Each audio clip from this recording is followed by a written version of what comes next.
be concerned and play a part, not innocent bystanders, because it cannot be. So thank you very much for sharing about that and the family. I see the systemic approach to this kind of thing.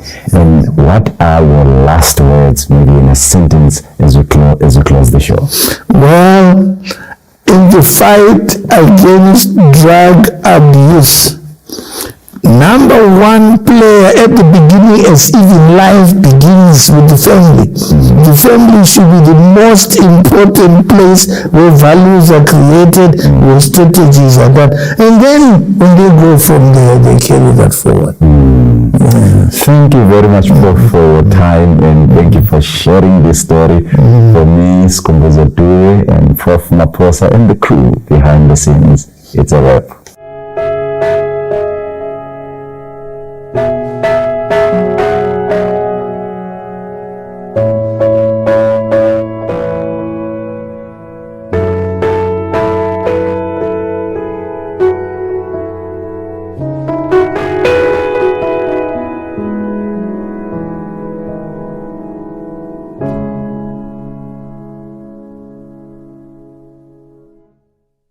Drug and substance abuse leads to serious health problems, financial troubles, accidents, injuries, relationship issues, and addiction, which can be very difficult to overcome. Above all,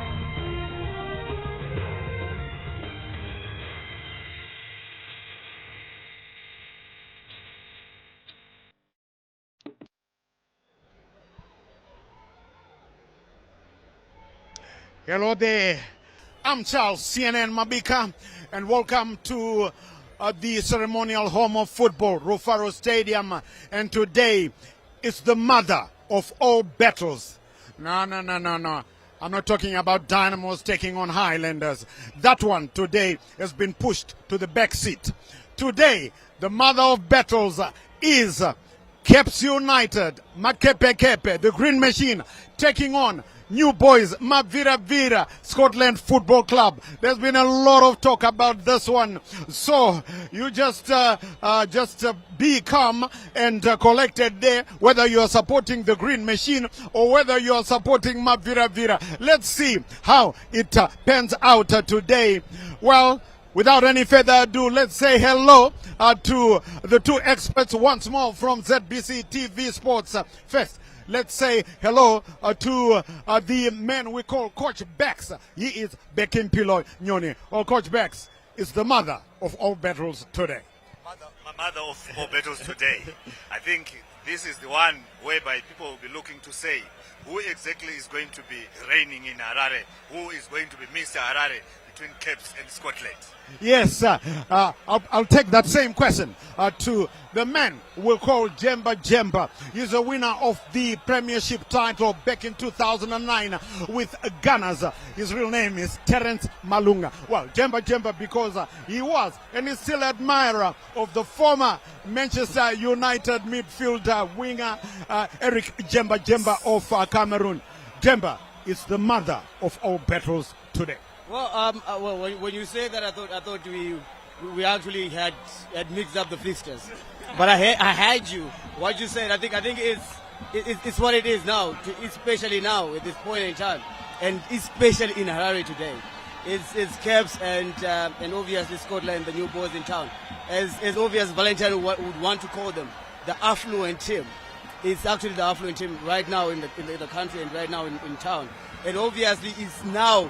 From what I saw last week, with all supporters, be the Cape United and Dynamo supporters rallying behind Triangle, I think it's actually the team to beat now in Harare. And it's going to be really nice to see what's going to happen with the Dynamo supporters. Are they going to back the Caps or they're going to be neutrals? That's right. That's the big question. Hey, well, Mujashin Tura Mega, will the Dynamo supporters be backing the Green Machine today? Because remember, during the opening fixture, the Dynamos and Caps United supporters came together as one to support Triangle United, but in the end, Mavira triumphed by 1-0. But let's just quickly break away from this mother of all battles at Rufaro Stadium. I just want to talk about our own Warriors vice captain, Nyale Marshall Munetsi, scoring yesterday for Wolverhampton Wanderers in a match against Everton at the Molineux Stadium. Making his own history, I suppose, because the last player from Zimbabwe to score in a Premiership tie was back in 2011, and that was the Undertaker, Benjani Maruwari. So, Marshall Nyasha Munetsi, that's why we call him Nyale, scoring for Wolves to become that first player since 2011. He could have got another one earlier on. His header hit the upright post, but Coach Bex, I mean, what a proud moment for Zimbabweans yesterday. Yes, a proud moment for Zimbabweans to see Munetsi scoring a goal in the EPSL, and I think that really is very, very good. And taking into account that in the past games he has played, he had always said nearly scored, and finally he managed to score. And I think as Zimbabweans, we are so proud that since he got to the team, he has been playing week in, week out, which on its own, it's a sign that he is really quality player, highly rated by the coach, highly rated by the supporters, highly rated by his teammates themselves. And the role which is playing as a striker, I think it's an unfamiliar role, but he has played it very well. And I think the icing on the cake was scoring that goal, and that goal will always be remembered. Yes, just quickly, Jemba, Nyale, beautiful goal, scoring to make it 1-1 against Everton. What does this mean for our own football, especially where the Warriors are concerned? Just quickly. Well, other than the history, but I also think it's a good sign that he can play anywhere. And obviously it's a headache to the coach. Coach Nias now needs to consider how best to utilize him. We have seen him going forward. We have seen him getting at the end of chances. Like you say, that header are quite unfortunate, but it shows you that he gets in the box. And this is a good headache for our coach. It's a good headache coming into our qualifiers this coming week. Yes, remember, our number one team plays this month. That's Thursday, not this Thursday, the following Thursday. We take on the Cheetahs of Benin in South Africa. And Nyale Marshall Munetsi, he will be there. He will be there. Right, let's talk about this mother of all battles here. Kepe Bora. And Mazita Kupfegerana. Caps United taking on Mavira Scotland. And a lot of talk now. Scotland, well, let's talk about the home team first. That's Caps United. Home team, they brought in two, well, not new players, but two additions or two replacements or two changes. You take your pick. Captain, the man they call Cantona, Eric Cantona Manokore is back. So is his vice captain, Hastings Chapusha, is also back. Coach Bex, I mean, it shows that Caps now, I think, almost a full complement. The captain and vice captain back in the squad. Yes, the captain and vice captain are back in the team, and I think whenever they are there, their defense becomes so tight. And with their return, especially in a crucial game against Scotland, it's really very good news to the technical department that they are there, and when they go out there, they know that they have all their ammunition to try to make sure that they collect the 3 points against Scotland. That's right. And Mavira also making 3 changes. In comes mega star Kamaldinho, Billiard, Panashe Mutimba Nyoka, who was with FC Platinum, if you remember, and Mtogozisi Musebe, formerly with Simba Bora. They're back. So 3 changes there. Jemba. What does this mean for Tonderai Stanzandiraya, their head coach? Well, for me, I thought those additions are quite mobile, versatile, and quite skillful players. That should be able to change how they play coming into this match. But what's going to be important is we want to see how they move off the ball. We want to see how they use the half chances in between. Because what we saw last week was not very, very pleasing in terms of their play going forward and as they have the ball. Today they have people who are comfortable with the ball. Players that are able to create chances going forward, especially in the attacking third. They can create chances. They are magicians. Talk of Kama can actually create a chance from nothing. So as for me, I'm quite interested to see how they move, especially in the middle of the park, which for me last week was not as vibrant and as mobile as it ought to be. Yes, and if you want to look at, if you're a statistician, well, I'll tell you, you can join me here. If Mavira win today, they are in 6th position. If they win today, they go top. they'll go above Herentals, the students, who of course after their draw with Dynamos yesterday, they won 3 points after that win against Tel 1 last week, and they still are top. Herentals, the students, maybe Herentals just pushing for the Premiership title this time around. If you ask, I think IB9, their veteran director and striker, he will tell you he's got that in his sights. But if Scotland win, they go top, just above Herentals.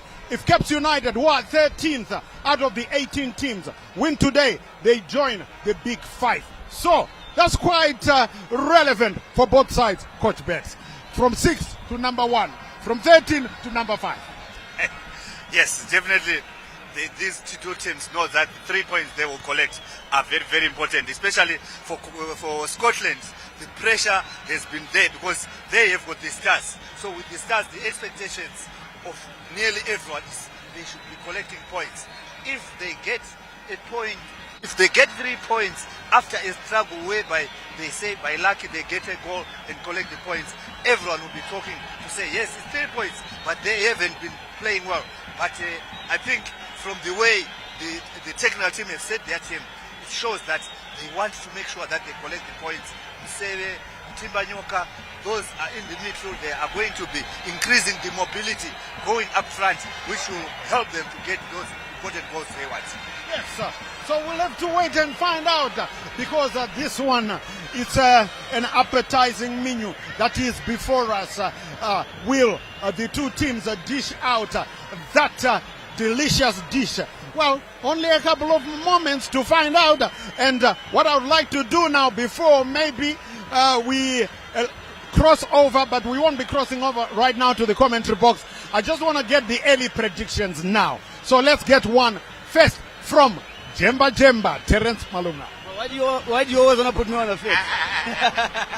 It's pretty early. Because you won the Premiership title before. Coach Bex, I thought that we not title. But I think it's going to be a very tight one. We have two teams that has done their homework, especially in the opening season. I mean during the market. I'm also looking at Caps. They had massive 11 inclusion in their team, with 3-4 inners coming in. So this is when Juan Tuza, a magician, coming in, joining the team as well. We have Shandiro in the team. So it's gonna be a very, very interesting and very tightly contested.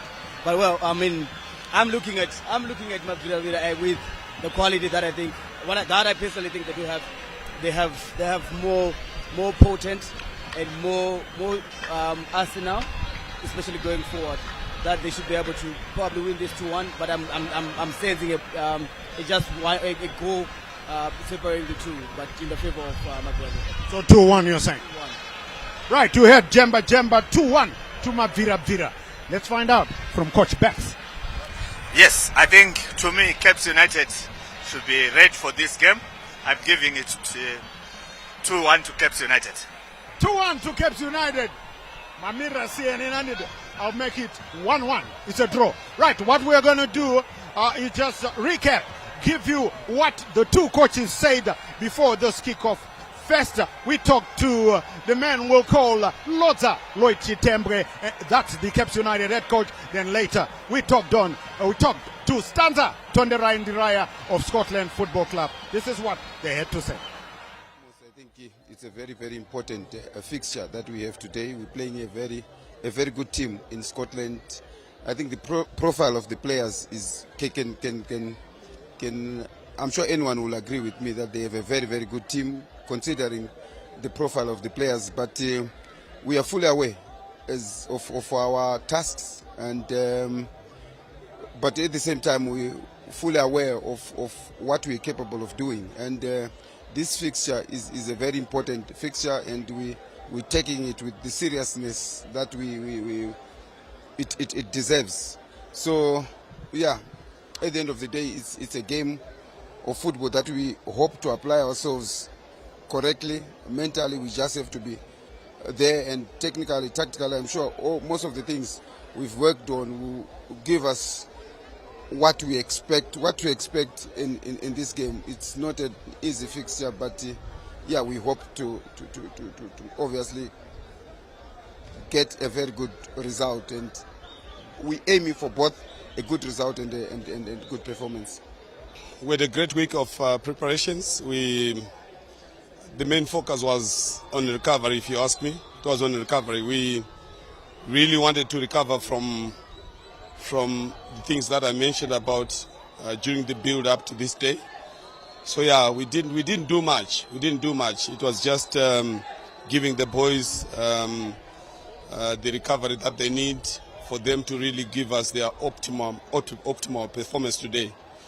So yeah, yes, we had a good game last week, but we didn't create as many clear-cut chances as we would have wanted. So that has really inspired us to bring on the changes that we have brought. We're expecting the team to have more energy than the last time we played.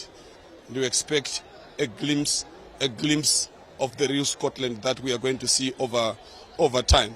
This is only the second game of the season. We don't expect much from these boys except improved performances game by game. So that's where we are, and we hope we are going to get a very good run.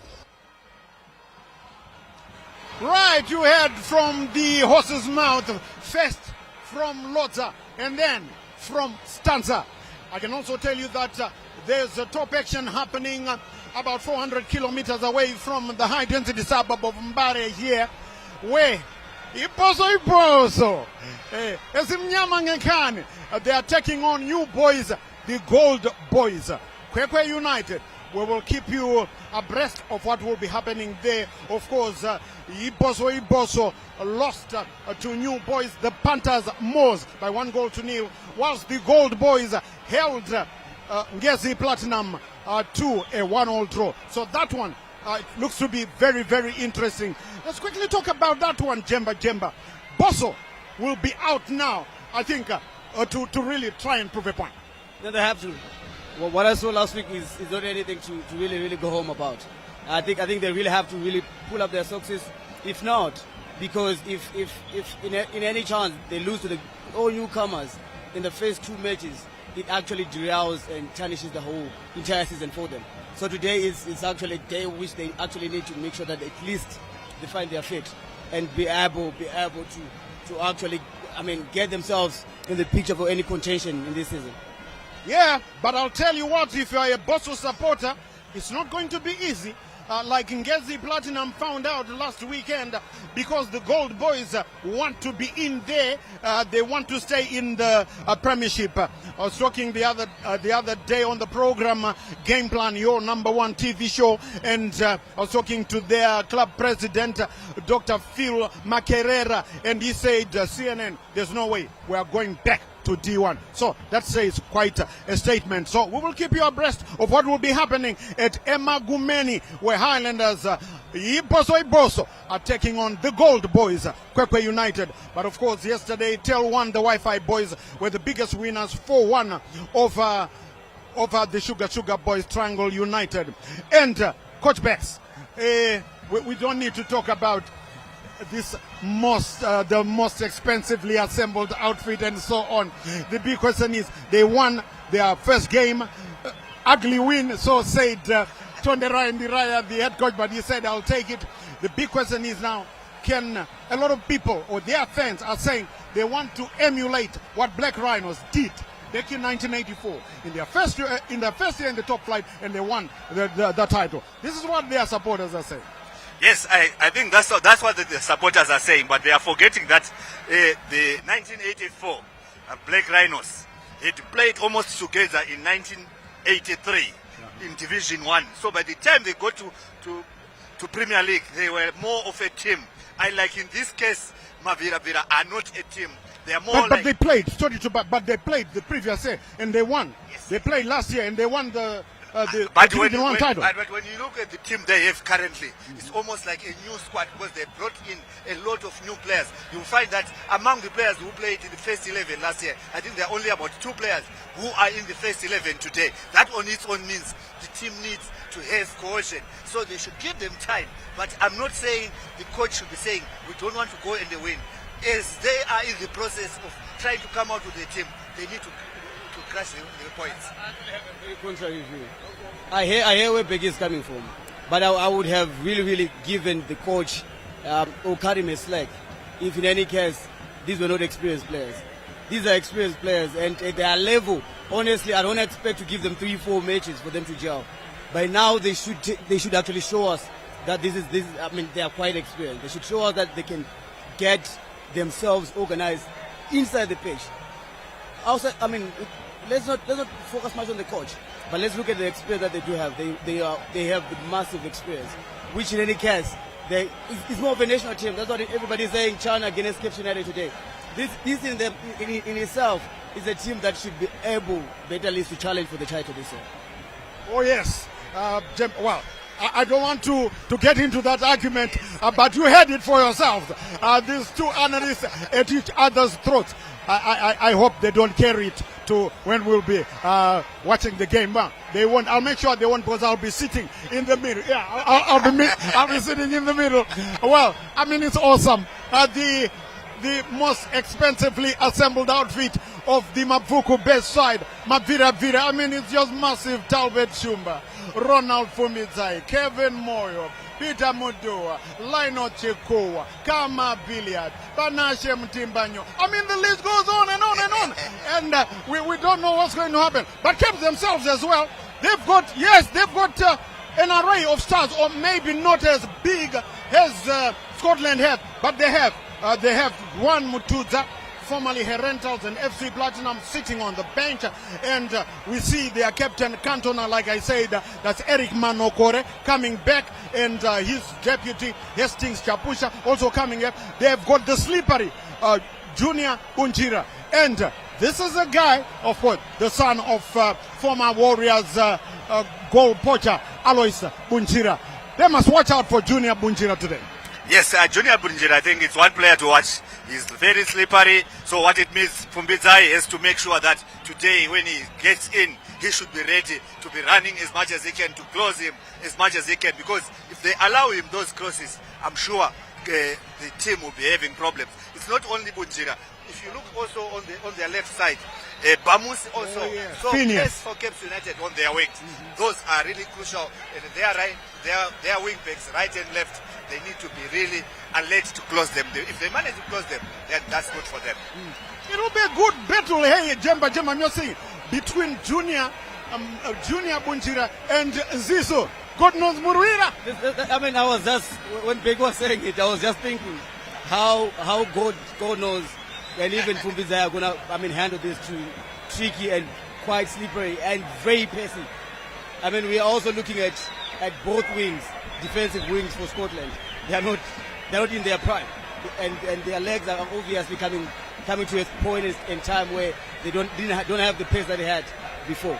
But these are two, especially for Bamusi. I mean, it's surprising how he still carries himself with the same pace and the same slippery. It's going to be a very good wing fight for both wings, left and right, in terms of defensive for Scotland and attacking for Cape United. Listen, on paper, we've got an appetizing dish. This is why I called it the mother of all battles, and I pushed Zimbabwe and Ibozo to the back seat, because today we've got such an appetizing dish. Nare in goal for Makepe. A lot of people don't know him. Well, he was the goalkeeper for ZPC Wange, who then decided to sell their franchise to the Panthers Moles. He is in between the goalposts. They've also got a reserve goalkeeper from Ghana, a big Ghanaian. A couple of new faces there for Makepe, the foreigners. So it will be very interesting to watch Becky. We don't talk much about the goalkeepers, but I'm sure the goalkeepers, Nare for Makepe and Shumba, are going to be very busy today. Definitely. I think for Nare, the fact that direct from Division 1, he has missed first 11, it's a sign that he has shown that he has got everything which the coaches want for him to be goalkeeper, and they are happy to have him to safeguard them. And for Talbot Shumba, I think we don't need to introduce him. He has done very well, and when you are building a team with Talbot Shumba starting, we know that security is there for your team. Right, so get ready fasten your safety belts because that mother of all battles is kicking off now. Remember, Coach Bex 2-1, Makebekepe, Jemba 2-1, Mavira Vira. Let's cross over now to the commentary box and join DJ Stanley Katsande, who is sitting alongside Zinola William Tingwa. We'll be talking to you at halftime. Welcome to Rufaro Stadium. It's a wonderful afternoon, plenty of sunshine. Caps United featuring against Scotland FC as we play the national anthem.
That's the norm these days. We play our national anthem before the start of each and every game. And definitely it pumps up the situation. Both teams and even the crowd gets pumped up for the occasion as we wait here for the start of this encounter. What promises to be a very, very exciting encounter between Scotland FC and Caps United, the home team. And of course the crowd should be highly commended for making their way to Rufaro Stadium, especially the Caps United side.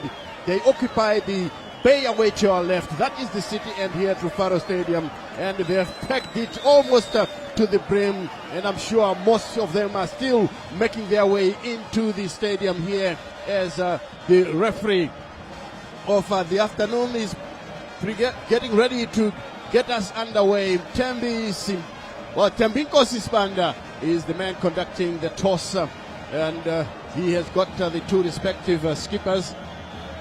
As we see there, on your right is Walter Msona, who leads Caps United, and then on the Scotland side, they do have theirs as well. I'll pick out who it is in a moment or two. And now Scotland seem to have won the toss, and they've elected to defend the goal away to our right, is it? And the referees just giving each other some last minute refreshing words so that they get started with a sharp mind. Of course, Eric Manokore, the Caps United captain, has Center referee Tambiko Sisbanda takes the match ball right to the center circle. In the commentary box with me is Willie Mtengo. Willie, your previous thoughts? Stanley, we are in for a treat here. This is going to be a very, very good match. A watchable match, to be honest with you. Caps United are a very strong team here. There's also Scotland shooting a Galas of Stars, the Galacticos from Scotland. As you can see from their lineup, it's only Ronald Fubiza who was playing Division 1. The rest, they've got those stars from various clubs. Caps United, Highlanders, Simba Bora, Dynamos, Caps United, God knows Murwira, Water Msona, Talbot Shumba, internationals there inside that team there.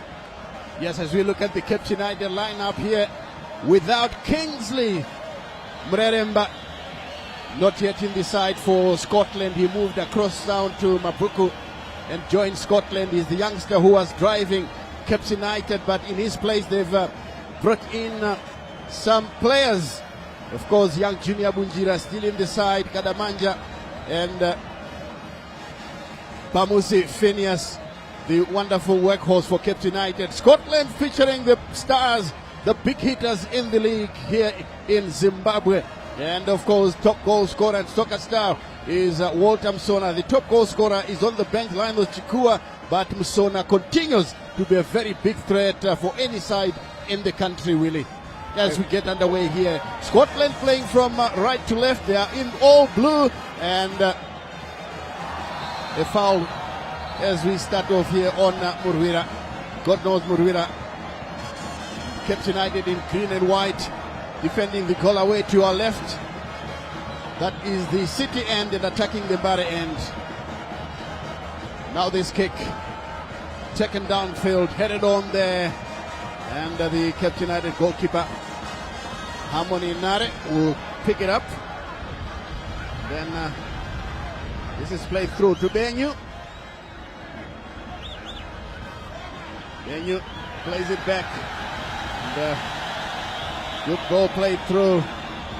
This one again straight all the way back to the goalkeeper. That is Peter Mudua, the former Highlanders player.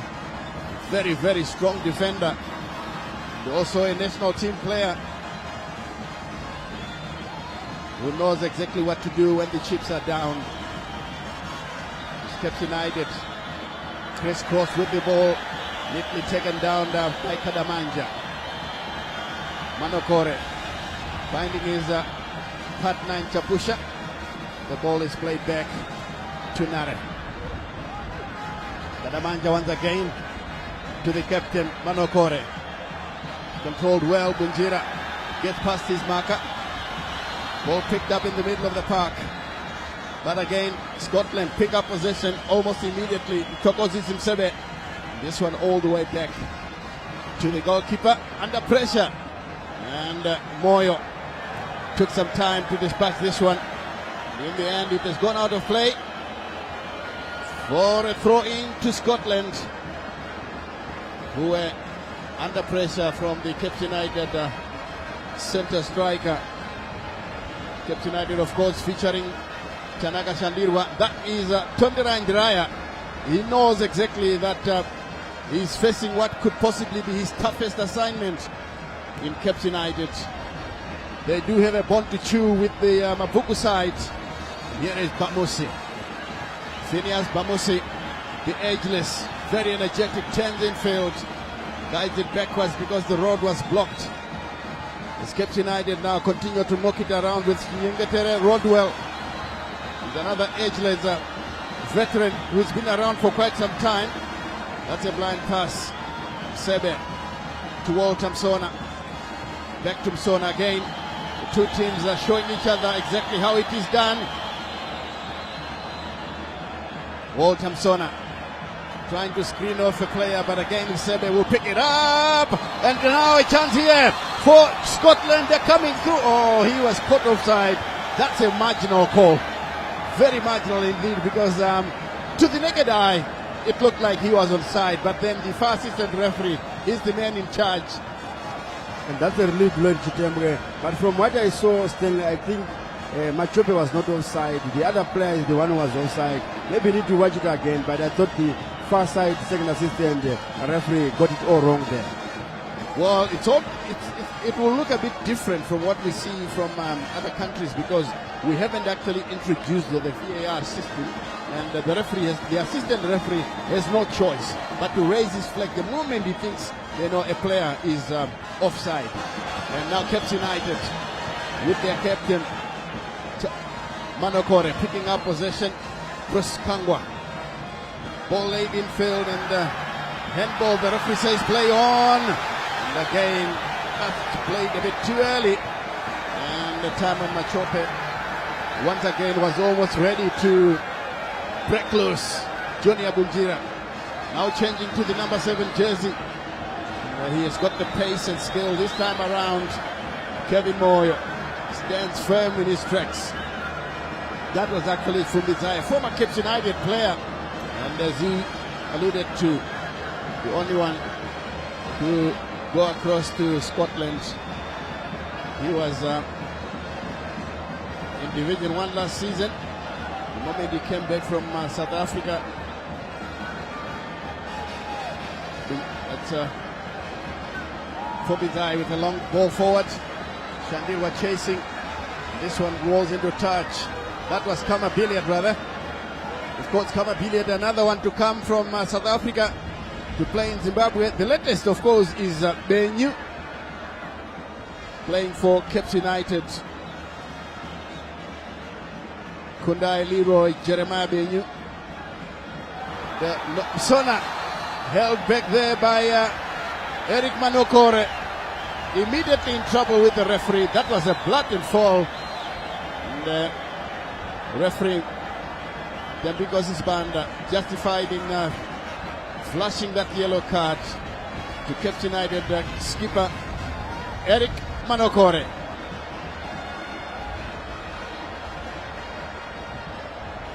But I think that was, he took one for the team there because water had broken loose there and it was danger. It was a good scoring opportunity, but not a clear one. That's why a yellow card was flashed there. But the referee got it quite right there. Manokore deserved a yellow card, and the captain to get a yellow card in the 6th minute being a defender is in for a big trouble, Stanley. Certainly he will be walking a tightrope for the rest of this match here. And in Ronald Fumbizai, Scotland has got a man that can hit the ball. Waltamson as well is one who can tell you that he has scored against Nigeria in Rwanda from a similar position. This is danger for Cape United. Ronald Fumbizai. Now it's Waltamson. It comes off the wall. It's picked up once again by Scotland. Ball played through. That was Timbanyoka into the center. Kama Billiard goes down. Referee says play on. And I think that looked like it was justified. Their new tax control lays it through, but well taken care of there. But Tanasiam Timbanyoka is fighting for possession and guides it all the way back to Taubet Shumba. The Scotland goalminder. Shumba now rolls it to Peter Mdua. Mdua looking for Machope. The powerfully built Machope turns goalwards, gets past his marker, brings in a shot. Taken well by goalkeeper Nare. Ball is played short. This is Chinyengatere in the middle of the park for Cape United, and I understand he's being groomed to be part of the technical team. Rodwell Chinyengatere, former soccer star, former Wange player, former FC Platinum, now turning out for Cape United. According to some of their fans, they strongly believe that Cape United are long overdue for the league championship. Can they make it? Your guess is as good as mine. Here's Nyengetere being hustled there by Kama Billiard. Ball taken away. Here's Machope. Good tackle. Wonderfully taken. And of course, Cape United pressing high. Benyu looking for Yankunjira. A bit too high, and this one goes out of play. But let's go back to that tackle, Willie. That was a gold medal winning tackle from the Cape United defender. Let's take a look at that. Brilliantly done. That was brilliantly done, Stanley. Otherwise, there was danger. It was Brian Kadamanja. Good timing there because Machope, being a goal poacher and a lethal striker from that range, I'm sure it was going to be trouble for Nare Hammond in goals for Cape United. Oh yes, indeed. Scotland playing this ball through in the middle of the park toward Thompson. Dummies one way before playing a good-looking ball into the area. Headed away again by Bruce Kangwa. That's another ageless player, full of energy. Good timing by the defender. But no doubt, Scotland are threatening with it. Exactly. Scotland, even you see their lineup today, it's a very offensive lineup, and they're actually looking for goals. Because I don't think they would want, like, there is Bruce Kangwa, another ageless player, formerly of Highlanders, formerly of Azam in Tanzania, with a brilliant defensive header there. There was danger for Cape United, and they must be in for a treat here. And the fans who have thronged the ceremonial home of football, they're ready to be very worried because of how Scotland are penetrating their defense there. Yes, indeed. Lloyd Kitembe pressing on down the technical area, and that one again goes wide. That was the well-taken corner kick, and the ball looked like it cannoned off the upright. That was Peter Mudua. Scotland are asking all the questions. Cape United are resisting. They've done their bit on the transfer market. If you can lure a player who is playing overseas to come back home and play in the local premiership, it's a good sign that, look, we are doing something right as Zimbabwean football. Here's Japusha. To Nare. Harmony Nare stands on the ball, looks downfield, clips it forward. Good chest down there. Shandirwa beaten to it. Ball is taken away again by Scotland. Here is Walter Msona. That's a good looking pass. Ball played on the far side and the shot comes in.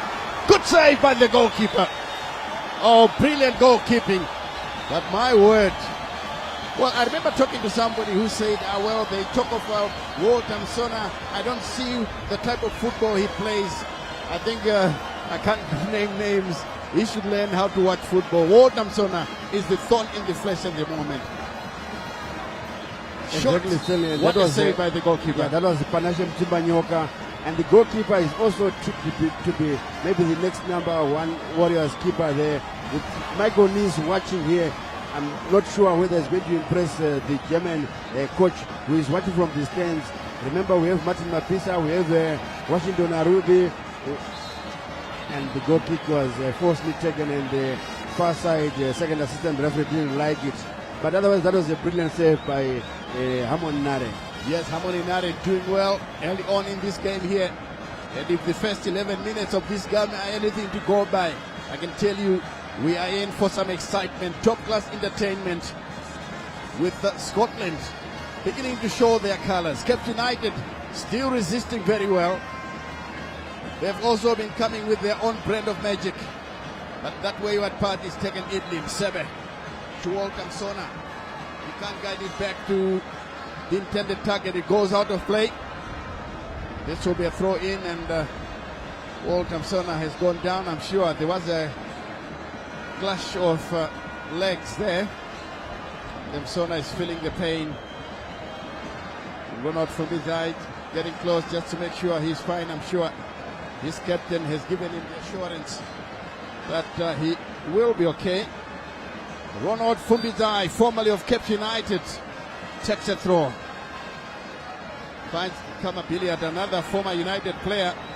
Well, Billiard played for Cape United when he was still a teenager, straight from the SC's Youth Academy before being shipped out to South Africa. He started off with Cape Town Stars in South Africa, then joined Mamelodi Sundowns, where he made his name, winning the Champions League before moving to Kaizer Chiefs. Here is Kangwa to Bamusi. Finding support on the far side as Cape United are trying to work their way through. And the ref has blown. That will be a free kick to Cape United. Exactly, a throw quickly taken. Kangwa back to Chapusha. Here's Kadamanja, the one who came up with that incredible tackle to keep out Scotland. In the background you can hear Lloyd Chitembwe yelling at these players. That was Kadamanja in particular. He offered his apologies. There is the man in charge of Cape United. This one is out for another throw to Cape United. It's actually going to Scotland.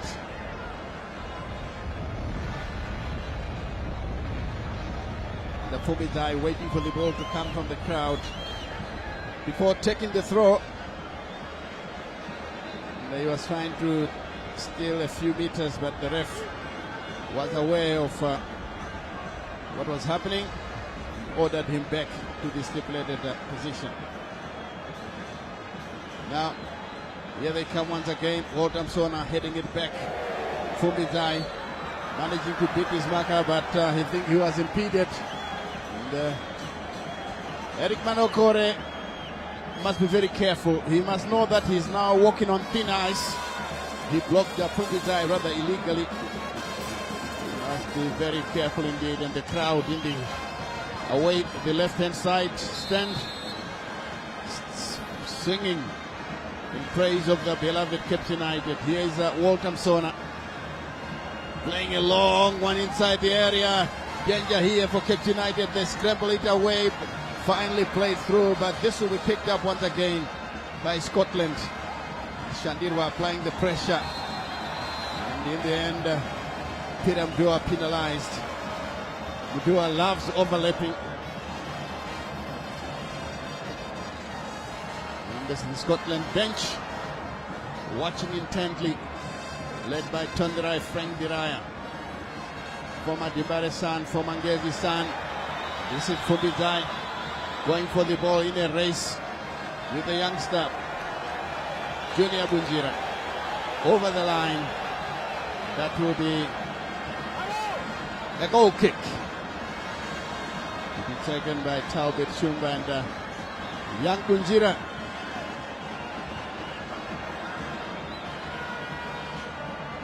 Drops once, and this one once again out of play. The Scotland are trying to play long balls when coming from the back. Kadamanja to Chapusha. Picks up Shandirwa, former Dibare player. It's taken away. Benyu still fighting for the ball here. Waltamsona picks up possession. Here they come once again. Bochway turns one way, clips it through to the near side. That looks a good pass for Waltamsona, marginally offside. And despite his protestation, the far side assistant referee is the winner. It's a free kick to Scotland. This one played back to the goalkeeper, who finds Chapusha. Now to Nyengetere, who collects from deep inside his own half. Bruce Kangwa guiding it backwards to Chapusha. Chapusha drifting towards the center circle. Now finds Kadamanja. Now to Nare Harmony, the United goalkeeper. Played through to Benyu, who couldn't keep the ball in play. That's Kundai Benyu. A long ball played through. Kama Billiard hasn't come on the scene yet. And he's being harassed. He feels it's unfair. According to the referee, because Isbanda, the Cape United fans not happy with it. 17 minutes gone. If you're joining us for the first time, welcome to Faro Stadium. And Eric Manokore, we have to say it again, he must put his thinking cap on so that he doesn't incur the wrath of the men in the center. Tembikos Spanda, free kick, as we were looking at how it all occurred. Now Ronald Fubidai leaves it. Good looking cross, and this one clipping the bar before going out for a goal kick. That of course gave the goalkeeper lots of anxious moments from Kama Billiard. Exactly, that was a Kama Billiard. You know him for delivering these set pieces. But I think the goalkeeper had it covered. Yeah! Very nearly. Once again, Scotland threatening and threatening. Lady Luck hasn't smiled on them yet. This one played short. Chapusha. Now Chinyengetere. Skeps United up playing from the back. This is Bruce Kangwa. And in the end, it's a free kick. Lots of pressure. Let's take a look at this one. My word, just wide. It was in Timbanyoka again. Timbanyoka again is quite a threat. Yes, Shandirwa now. Guiding it backwards all the way to Nare Harmony. Lays it to the near side for Kadamanja. To Kundai Benyu. Who turns in field. Benyu plays it in field. Looking for Tanaka Shandirwa, but Usebe has tackled him from behind. Spanda not happy about it. That is the man in the center, the referee. 19 minutes played. Long ball played on the far side. This is Bamusi, where he handled in the process. Scotland will be given their free kick. Another long searching ball here. And Kadamanja does well to find the goalkeeper, who seems to be quite a safe pair of hands. The goalkeeper Harmony Nare. Chinyengetere to the other veteran, Bruce Kangwa. To Bamusi. Back to Kangwa. All the way to Chapusha. United playing from the back as the ball is played to the near side. He was looking for Kadamanja, but that shot was overcooked. Throw in to Scotland. The Scotland captain, Walter Msona, for a moment wanted to take it. He has left it for Ronald Fumbizai. Thrown in field for Bochwe. Bits his marker. Msona beaten away. This is Shandirwa. Almost tripping himself. To Bamusi. To Kangwa. Chinyengetere. Back for Bamusi. Skeps United are trying to work their way through. Bamusi has got the skill and pace, gets past his marker, drifts in area and pulled down. And I can see the ref has already pulled out his yellow card. Well, the yellow card count is beginning to mount. Scotland have also gotten their own. That is Murwira. God knows Murwira. He couldn't keep up with the pace of Bamusi. This is a very good looking position for Cape United. And their captain Manokore is preparing to take it. Peter Mdua and company are now organizing their defense. And I can see Kevin Moyo keeping a tight rein on the movement of some of the Cape United strikers. Here he comes inside the area, headed away by Kevin Moyo. Drops once and Shandirwa gets a touch. And in the end, Cape United felt that they were. Oh yes, the referee has corrected himself. Honestly, I was going to be asking Will Willie to give us a decision, but he quickly realized his error and has given the free kick correctly. That was a push, blatant push by Kevin Moyo. Yes, I spotted that push by Kevin Moyo, but I was surprised when the referee pointed the other way. But he's brave enough to change his decision, which is good for an amateur official. He's also a human, remember. He can make mistakes, but if he's so quick to adjust and correct his decision, thumbs up for the amateur official. Yes, indeed. Now a free kick in a very good-looking position, and Talbot Shumba must watch this one very carefully. A former United player as well, the national team goalkeeper alongside Washington Arubi and Martin Mapisa of Moors. Scotland 4-man wall, 23 minutes now. We're into the 23rd minute of this encounter. Tananga Sandirwa. Bruska Angwa. Around the short, so is Eric Manokore. Kept United in a very good looking position here. If they can get a good hit of the ball, Chinyengetere is one. Is he going to do it? Let's wait and see. This should be a very good opportunity. Oh, just over the bar from the captain, Eric Manokore. Trying to beat Talbot Shumba from the best part of 25 meters. It didn't happen, but it was a well-taken effort indeed. Yes, it's unfortunate that he didn't just dip at the right time there. But we see that the goalkeeper Talbot Shumba recovered. But otherwise, it was a good free kick, not very far away from troubling Shumba. Yes, indeed. Talbot Shumba preparing to dispatch that shot. Clears it long. Drops into enemy zone and Sona. Headed away. Benyu checks it up. Good play by Benyu. Shandirwa with a piece of skill that gets the Cape United fans into a frenzy. Manokore to Junior Bunjira, who is yet to set the scene ablaze with his pace on the wings. Here is Chapusha, turns one way, guides it backwards to Nare Harmony. Lovely play from the back. The goalkeeper is a typical sweeper keeper. Yes, Nyengetere finding Bamusi. That was Kangwa. Bamusi is on the scene now. Kangwa is lying injured on the ground. The referee says play on. Cape United once again with a free kick, and the medics being called on to attend to the injured Bruce Kangwa. The tackles are flying in, Willie. I think the tension on the field must be sky high. Exactly, Stanley. As you can see, that Cape United have got passive wingers, and Bruce Kangwa there combining well with Phineas Bamuse. But on that occasion, it was not given, and it was when Jabin Bakare was put down. That's when the match official blew the whistle. But he has allowed the medical Cape United team to come and attend to. Must be Bruce Kangwa.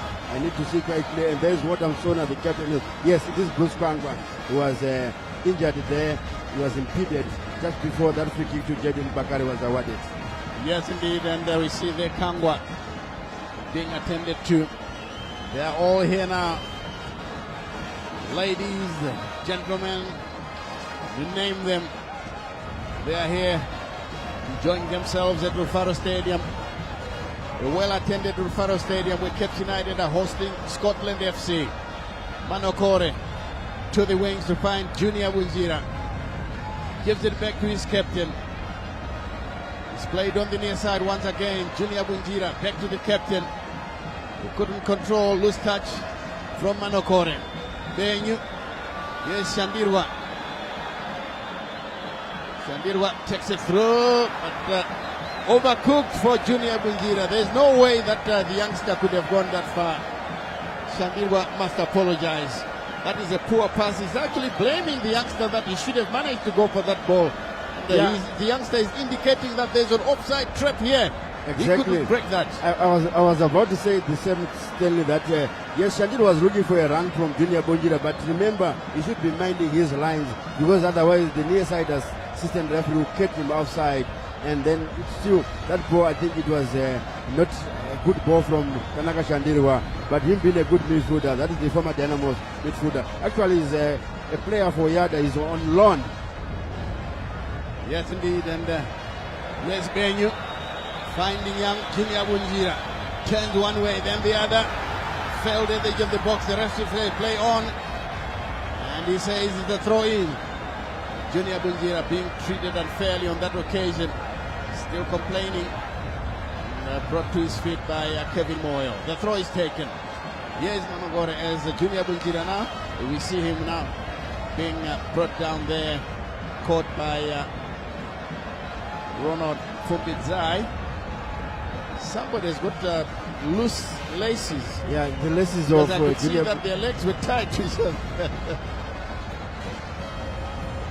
Finally, Peter Mdua clears the danger all the way to Bruce Kangwa. He finds Bamusi. But again, it comes back to Bochwe. Fumbizai. And Walter Msona is offside. Honorable Scott Sakpanya, owner of Scotland FC, the Maputo-based outfit. And the one thing that we didn't tell you about is Cape United. It's also owned by an honorable member of parliament from Rewa North. That is Honorable Farai Jere. The same applies to rentals. It's owned by another member of parliament. That's Honorable Innocent Benza. Maybe the only difference that the other Honorable Innocent Benza is a first-team player for a Renders. Yes, he's still a player. Scotland coming through. Kamapiniel with a good-looking cross. Here's Musona! Wonderful save by the goalkeeper. Junior Bunjira. He's guided backwards. Here's a chance for Gadamanja to clear. Chested down well. And the play back Sebe to Peter Mjua. Kamapiniel flicks it on. And here's Mtimba Nyoka. Does he have the pace? Yes, he does. Keeps the ball in play. Brings in a good-looking cross. Oh, Musona miscued his header. And he's taken away there by Bruce Kangwa. Here's a chance for Benyu. Finding Shandir with the return pass. Doesn't look good, but Benyu wins it nonetheless. Here he comes now. Playing it through, and it goes all the way to the goalkeeper. Talking of goalkeeping, this Cape United goalkeeper, I mean, he looks just too good. As we see there, some of the officials in the stands Honorable Jere. enjoying themselves. No, that's Honorable Farai Jere. Yeah, Honorable Farai Jere, the Cape United owner. And I was about to talk about the Cape United goalkeeper, Harmony Nare. His composure, the saves that he has already made at the moment in front of the national coach, that's Michael Nice. I'm sure it's going to force the national team coach to make a decision. Exactly. I also like his intelligence. He's a good reader of the game. He reads the game very well, and he's playing that role of a sweeper keeper. He doesn't want his defenders to be. He's commanding his rear guard very well. That's what I liked about this goalkeeper. It's my first time watching him, but I'm impressed by the goalkeeper. Yes, so far so good for Harmony Nare. Confirmation of the scoreline there. 0-0 is the scoreline here at Rufaro Stadium. This one is played back all the way to the goalkeeper, Harmony Nare.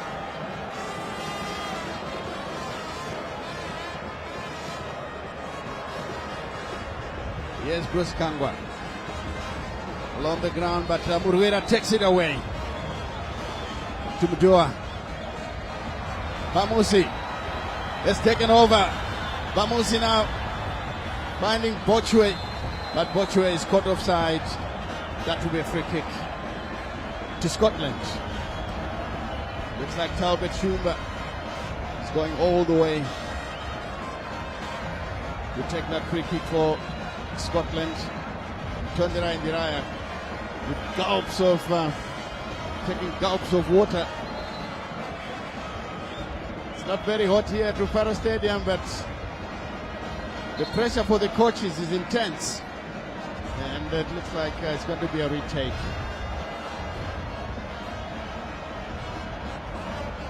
Shumba now spotted carefully, being asked to play the ball downfield. Talbot Shumba making some indications. He clips it upfield into the area, but is picked up by Kadamanja, who finds Junior Bunjira. Kamapiniel giving chase. This one got it back to the goalkeeper. Quickly plays it through. Benyu with a flick. Lovely play by young Bunjira. Picked up by Benyu. Tanaka Shandirwa. Vikinyangetere. Now Bamusi picks up possession. He has got the pace and plays it through, and too late for Jayden Bakari. Kamapiniel past one man. They're brought down by Tanaka Shandirwa. Well, both players belong to Yada. These fans know all about that. Here is Murwera. Dua. It's Murwira. It's cleared away. And another clearance by Chapusha. Doesn't get very far. Picked up by Nyengetere. The referee stops play because the Captain United player has got a head injury. And we hope that it's nothing serious. It's Bruce Kangwa. As we see some ladies possibly taking notes on what is happening. Bruce Kangwa with a head injury. That's how it happened. It's a clash of heads there, which is certainly a nasty occurrence. And we hope that the injured player will be able to recover. Bruce Kangwa. Now they've just put some ice on his head. Machope taking the occasion to take a swig of water before the game will start with a drop ball between Nyengetere and Msebe. Immediately Captain United are warming up some of their substitutes just in case Kangwa won't be able to continue. Nyengetere to the captain Manokore, back to his goalkeeper. Now to Chapusha. Captain United looking good when they play from the back. I think they are lacking a bit of creativity in the middle of the park. Shandirwa still to find his form. Here it comes to Kamabelia, the chance for Busona. Now, there have been so many offside calls against Scotland, but in my view, most of them have been last ditch. As we see the mayor there enjoying proceedings. But talking about the last ditch decisions against Scotland, one of these days, if that decision jams for Captain United, it will be disastrous. Long searching ball, Gunjira brings it down. Benyu collects, comes back to Gunjira, now to Manokore, Eric, overlapping. Then comes to Shandirwa, guiding it backwards. It's Captain United. Well, they're enjoying a lot of possession, Captain United, but I think they are lacking is sufficient penetration to take the ball to the opponent, and that's good vision. Kangwa brings it down. Brilliant play inside the area. Bamosi! Can he get the cross? No, he can't. Peter Mdua takes it away. My words. And again, it will be a free kick to Scotland after Machope was given a shove in the back. And this will be free kick. Let's take a look at it again. This is Bamusi, round one player, but Peter Mdua was too strong for him. There he is, the former Highlanders defender, doing a fantastic job in front of the national team coach, Michael Nis. But that delivery doesn't impress the men. That matters most to the players this afternoon. Exactly. Yes, he's very solid at the back, but you see that distribution, losing possession unnecessarily. I'm very sure the German coach will not be impressed by someone who loses possession when it matters most, because there's Kamabila again losing possession, but he recovers and is penalized by the match official for stamping on opponent there. Yes, indeed. Shandirwa Mumhari down, but he's up again, playing it to the Jaden Bakari. No support for him. Peter Mdua makes sure that Talbot Shumba will collect this one freely. Shumba throws it to the near side for Kevin Moyo. We haven't seen a lot of action coming from a chance here for Scotland as the ball is lobbed over the goalkeeper. Well, this one goes away. That was a golden opportunity. They should have scored there. Panashem Tibanyoka, this is his third chance. One on target, two off target. The other one was a thunderbolt. But this one, the lob over the goalkeeper. I'm sure have a look at it against them. He didn't get it the way he wanted it, but that was a good opportunity for him to score past Nare. But like we're saying, that Nare is a very intelligent goalkeeper. his presence there disturbed Timbanyoka. Yes, he's scaring the Scotland strikers because he has got an imposing figure. The way he's going about his business is very intimidating as well. Yes, Kundai Benyu. And clattered onto the turf by Msebe. That will be a free kick. The Waltham Sona being ordered back, distributed at 10 yards before the kick can be taken. 38 minutes, 7 to go to the Oranges. Here's Nyigatere, Jaden Bakare. Takes it away from his marker, tightly monitored. Now it comes to Junior Bunjira. Bunjira to Benyu. Benyu, square. Kangwa to Bamusi. Bamusi flicks it through. Shandirwa in a good position.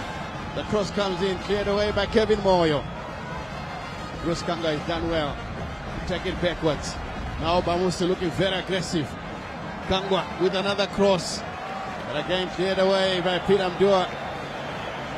That one goes straight out. The throw quickly taken. Shandirwa to Benyu. Kadamanja. Ujira. That's a bit short. Now to Kama Billiard. Rounds off his marker. Lays it through. Lovely play. Msona opens up the defense. Here comes a chance now for Scotland United. What a catch. What a recovery from the Cape United goalkeeper. Oh, you should have seen how the owners, this is Scott Sakupranya,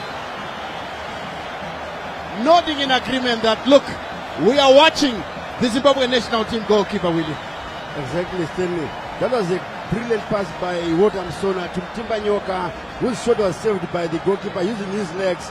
But the way he reacted to come up with that diving catch is impressive. Kept it on the break, but unfortunately, goal kick to Scotland, Stanley.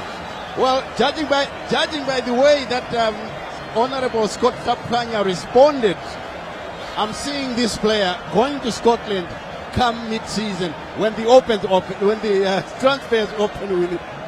Yeah, but because he looked very impressed.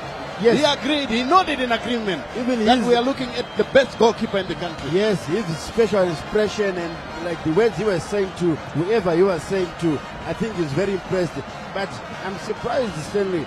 Remember, they have Nelson Chaja on the bench. Oh yes, you're quite right.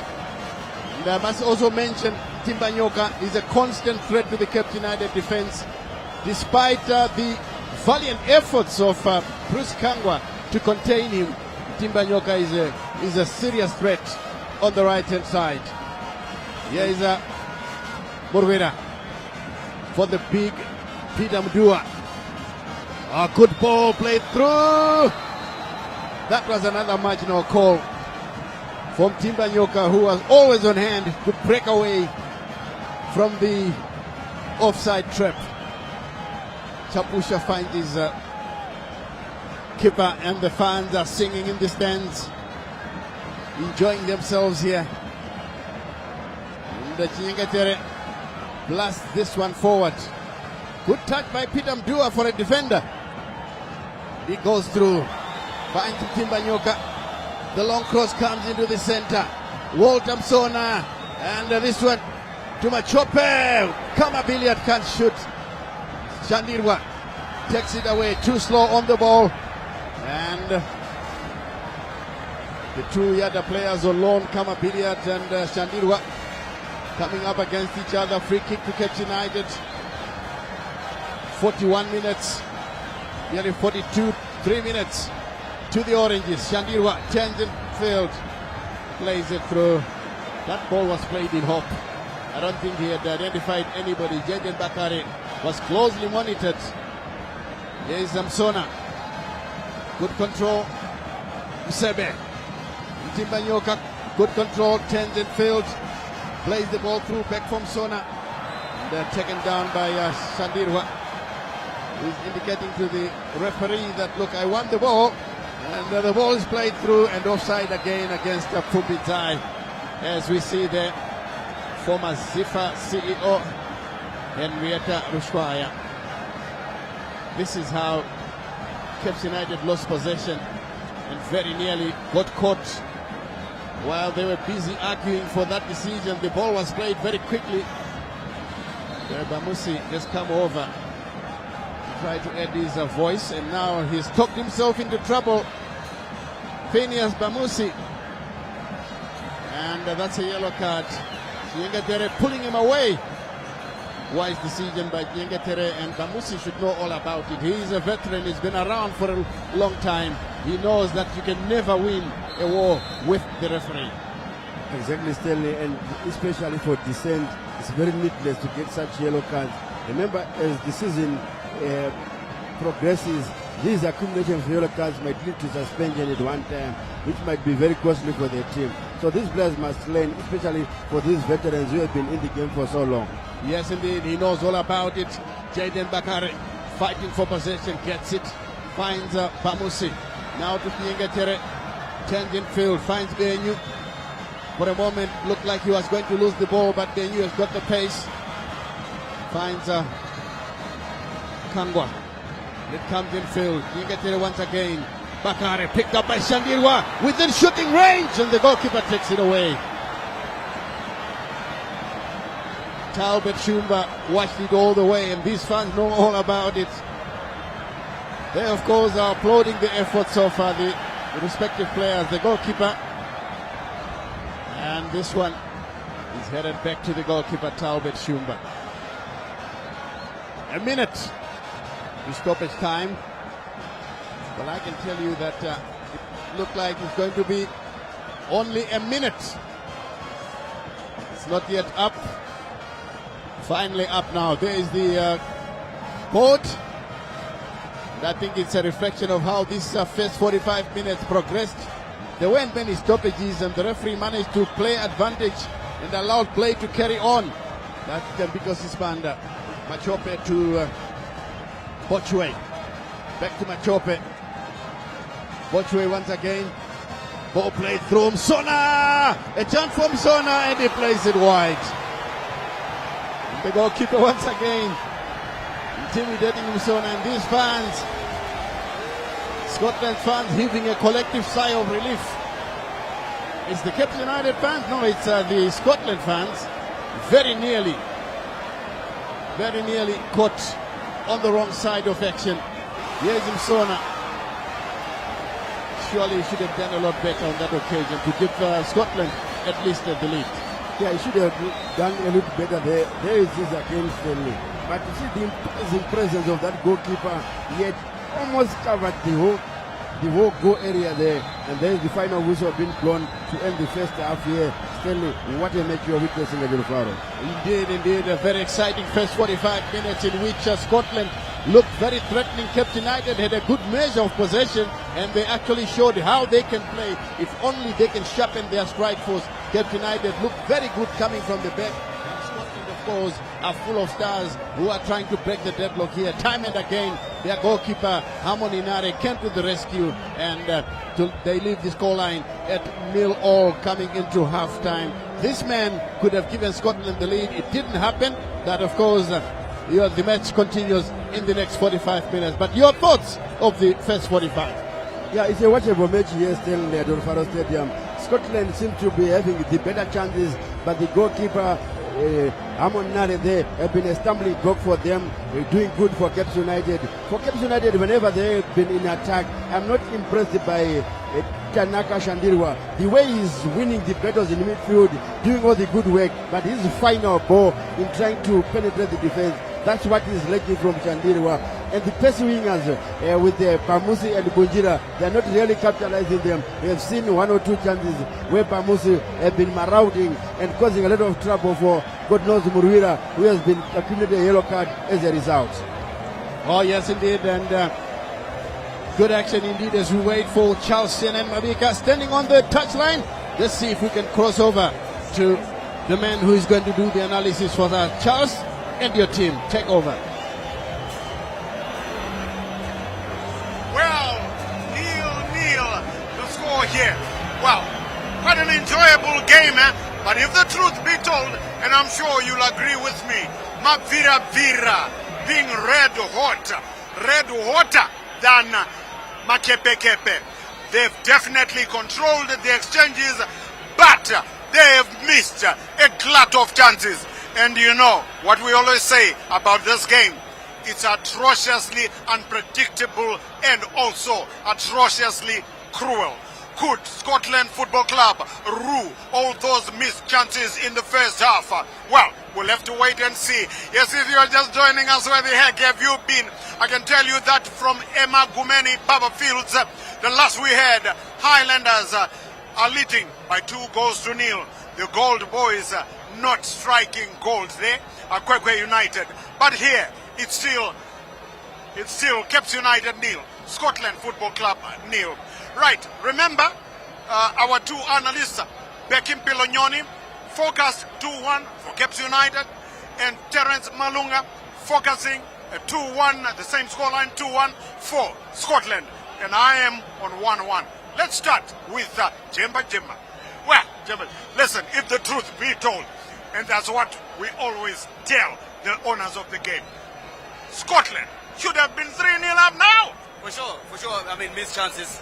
Well, you'd expect them to be a little bit potent, and looking at their experience, and obviously. But I've realized that it's the left side of the Caps defensive that has always created those chances. If you look at the first that Mujo hit the outside of the post, we also had Timbanyova coming in, and also in the 30th minute when he came in with just a lobby, a side foot lobby would have done. He wanted to go in step, which in most cases you have to be very, very sure that you have it on point. And like you're saying, I mean, that's goalkeeper up until now, so which then signifies that Scotland has been on top of the match. That's right. And well, it would be an injustice if we didn't mention the heroics of Caps United goalkeeper Harmony Nare. He was only playing Division 1 football last season, and he has really kept the green machine out of the Mavira red hot fire. Becky. Yes, the Caps United goalkeeper Nare did very, very well. I think he really kept them in the game, because without him, I think Caps United could have been down 2 or 3 goals down. But their goalkeeper, they always, when you are building a team, you want to start with the goalkeeper, and that's exactly what they have done. And he has played his part and has done very well. Although, for Caps United, I think the first 25 minutes, they were overrun by Scotland, where Scotland were going over them as much as they can without having even to cross the line. But later on, the last 10 minutes, you could see them trying to penetrate and doing some passing. And they started using their wings, especially where Bamusi is. He has done very well from that left side.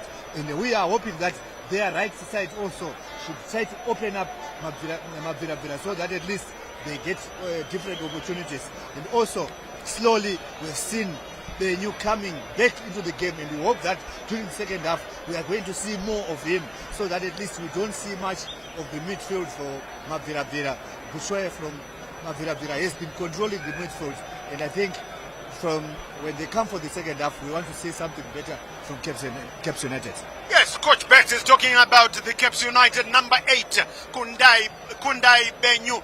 Of course, you all know he's had experience, played for Celtic, he's played for Ipswich, he's been in Iceland, and a former Warriors midfielder, hoping to be called up again by Michael Nice, the Warriors head coach, who incidentally is set to announce his squad anytime this coming midweek.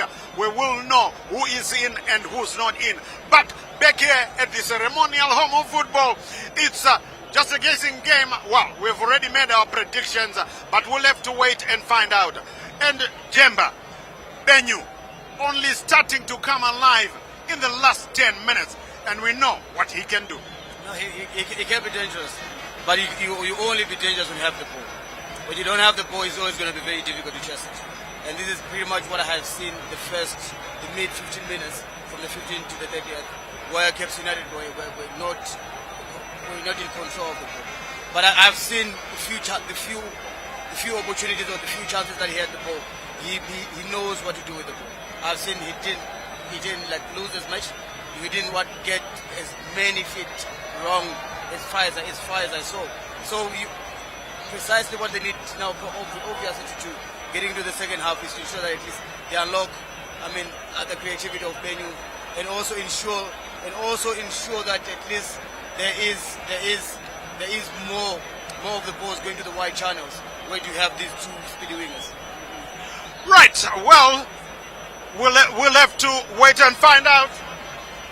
Let me just exchanging. No, not exchanging vows. You do that when it's marital bliss. We are just exchanging mics here on your national televisions. Yes, so that we can keep going on. And yes, it's 0-0 if you're just joining us. But we've talked about Kundai Benyu coming alive in the last 10 minutes. Well, a guy whom we know that he can fell a team almost single-handedly is the guy who's wearing number 11 for Scotland, the one with the Dennis Rodman blonde hairstyle. You know who I'm talking about? I'm talking about Kamaldinho. We saw him starting a sleek move that could have ended in a goal. But like Benyu, Coach Bex, Kamaldinho, yes, just blowing hot and cold. But on that occasion, it was just classic Kama billiard. Yes, Kama billiard, I think class at times it's with someone forever, and I think that's exactly what we have said. We haven't seen much of him, but whenever he has got the ball, you know that he will not just lose the ball, it has to get to someone, and I think that one is on. That role is very, very important. What is now needed is for him to get into the space where he can also shoot at goal, because we're seeing chances being created as much as possible. So they also have got Machope, who can just as a striker who is up front, he can easily control and pass back to Kama. Kama can finish. I think those are some of the things which they really need to look at.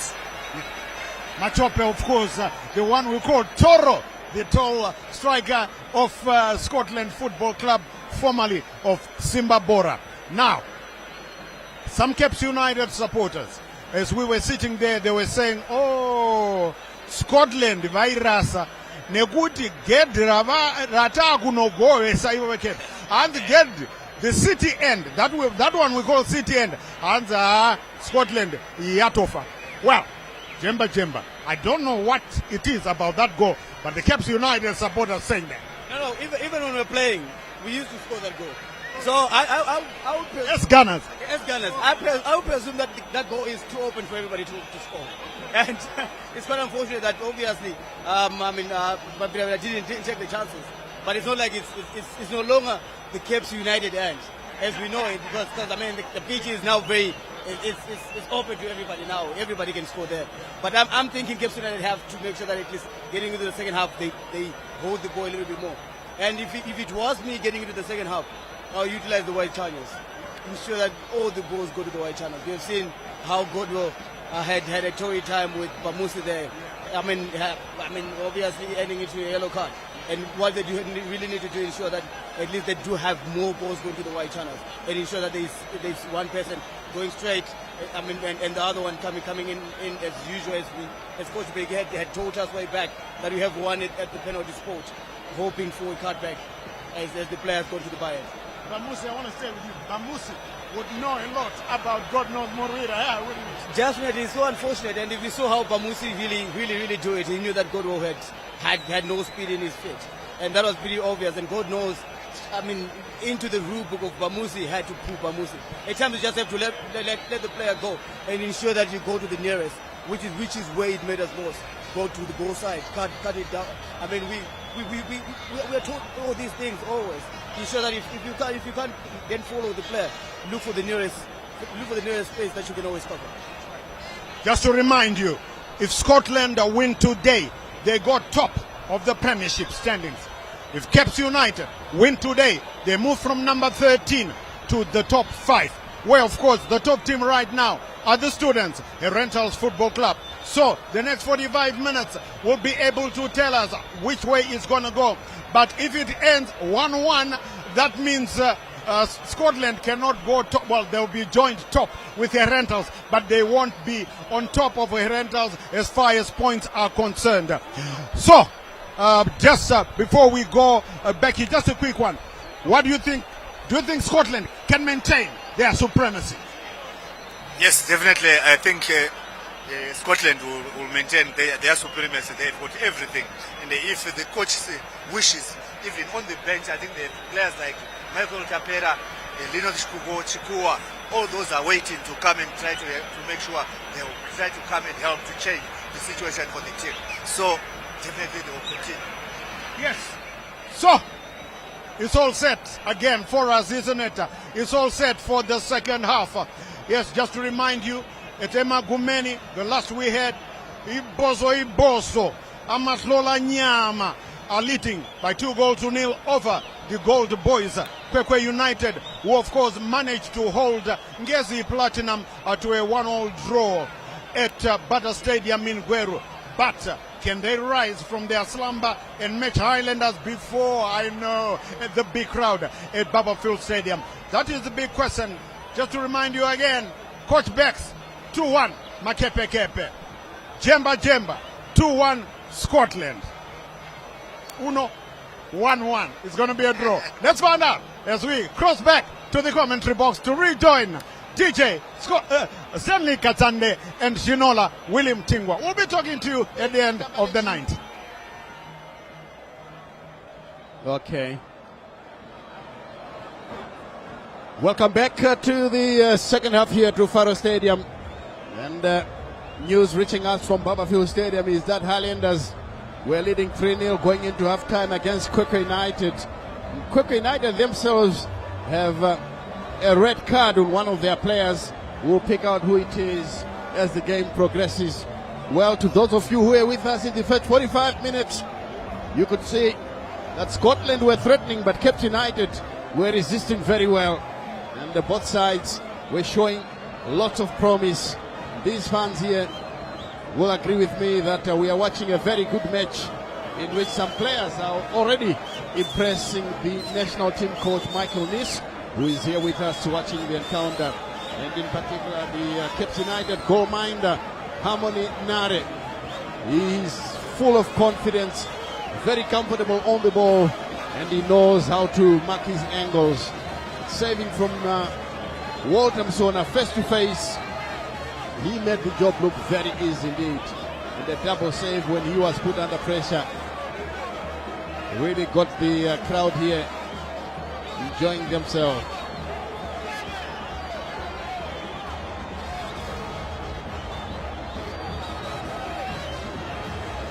And the crowd is now ready. They are all back in their seats. Cape United to kick off. Now they're playing from right to left. Cape United, ironically, whenever they attack the city end here, that's when they produce the goals. It will be interesting to see if they can do that, because most of the time they normally break the deadlock. Referee Spanda says, let's go. Jaden Bakare plays it back to Chapusha. Chapusha's effort headed on by Bamusi. The Bakare was too aggressive against Piramdua, so that will be a free kick to be taken by Scotland. Hand is up, and now Talbot Shumba will eventually clear the ball downfield. 0-0 still is the scoreline. We're playing the first minute of the second half. That's a very long clearance from Talbot Shumba. Picked up by Kadamanja, who clears the danger. Straight out of play for a throw-in. And I can see now the captain is following every move by Walter Msona. Fubizai infield for Bochwe. Bochwe drifts into the center circle. Turns one way, plays it back to Fumbizai. Another clearance by United. Benyu. He can't beat his marker. Walter Msona. Flick header looking for Kama Billiard. They cleared away, but in any case that would not have counted, because the assistant referee on the near side had his flag up for offside against Kama Billiard. So that will be a free kick.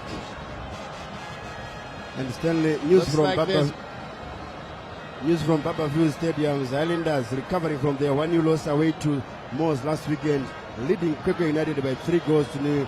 Brady Ngube with their brace and Melekaya Ngube. Here's a chance now for Scotland. Is there?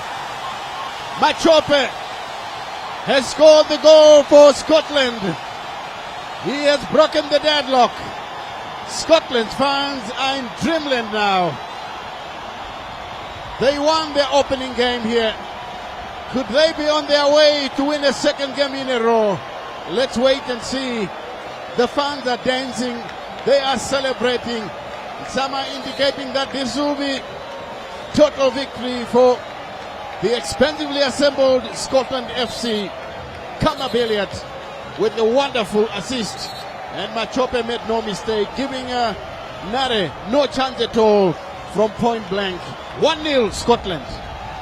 That was a brilliant goal scored by Tamin Machope there, spotting the goalkeeper, and the goalkeeper could do nothing there, but he just picked his spot. He didn't go for power, but there is the assist, a pre-assist by, it was a pre-assist by Walter Msona, finding, is it Kama Billiard who finally assisted there? Yes, Kama Billiard assisted Taimon Machope, and that's a brilliant goal. And Scotland, if they win this match, they will shoot to the top of the log. Yes, indeed, Scotland will top the log if it ends like this. But it's a long, long way to go. Caps United will have a big say on the final result of this encounter as Jaden Bakare restarts the game here. Chapusha to Kadamanja.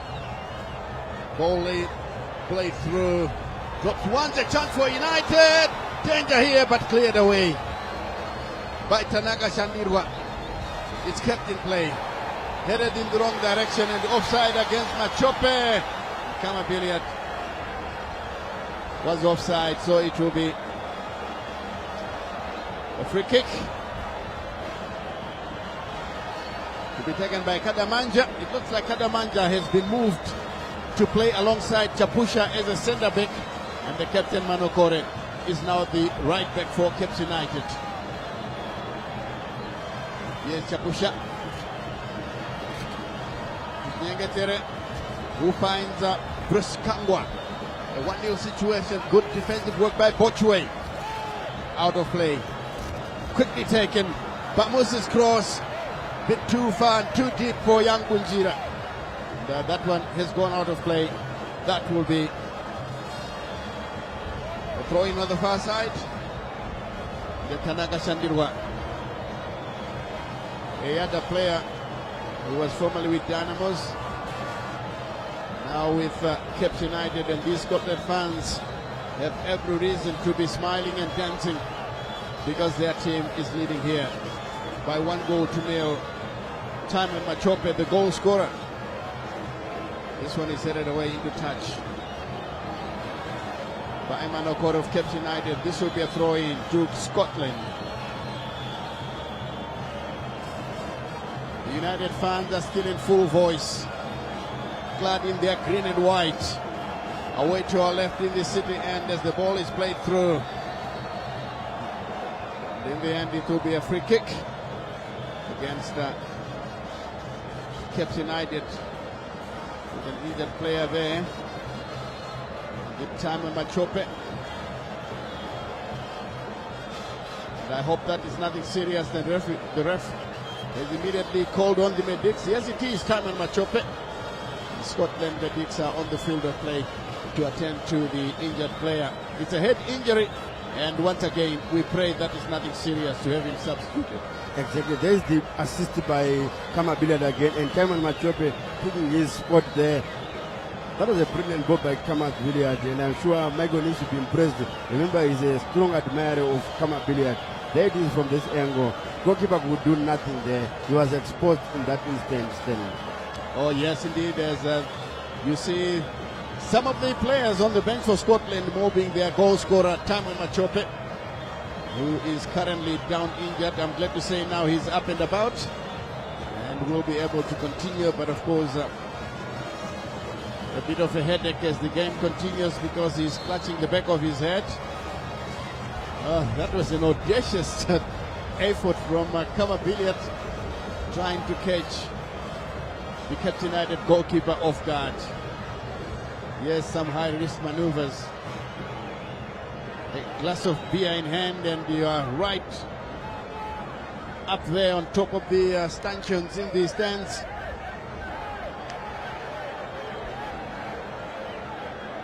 Play stopped again. It will be a throw into Caps United. Bruce Kangwa takes it. The return pass comes through. Kangwa wins it. Chinyengetere Chapusha flips it through. Chinyengetere, loose control is taken away by Kama Billiat. Now it's guided backwards, and Manokore takes it away. Goalkeeper plays a good looking one. Met once again by Tanaka Shandirwa. His pass was weak, it's taken away. This will be Chapusha to clear the danger. Manokore to find Benyu, turns away from his marker. Now to Bamusi, chops one way, back to Benyu, plays it through. That's a good looking effort, and played inside the area. Nobody home for him, but yes, Caps United momentarily picking up possession, but they've lost this one. Here is the man who scored the opening goal, Machope Timon. Turns away from his marker. Machope drifting towards the center, giving it to Kamapeliat, and offside to Walter Msona. I think this is one thing that Walter Msona must work on, making sure he stays on side. But that pass was brilliant by Kamapeliat. Benyu with a loose tag, but lucky for him, Bamusi collects the chance once again for Shandirwa. But Shandirwa is giving it away. Here's Caps United. Chinyengetere, Benyu, Shandirwa. The return pass to Benyu was wayward. Comes back to Chinyengetere. Kadamanja. Shandirwa. And in the end, Caps United get a free kick. Sebe clattering into his opposite, there's going to be a free kick. The player concerned will now get some treatment. It looks like he will be able to get up and get on with it. This is how it happened. Yeah, that was a dangerous approach on Tanaka Shandirwa. Hopefully once again he'll be able to continue, so that Cape United will only make tactical substitutions instead of injury-inspired ones.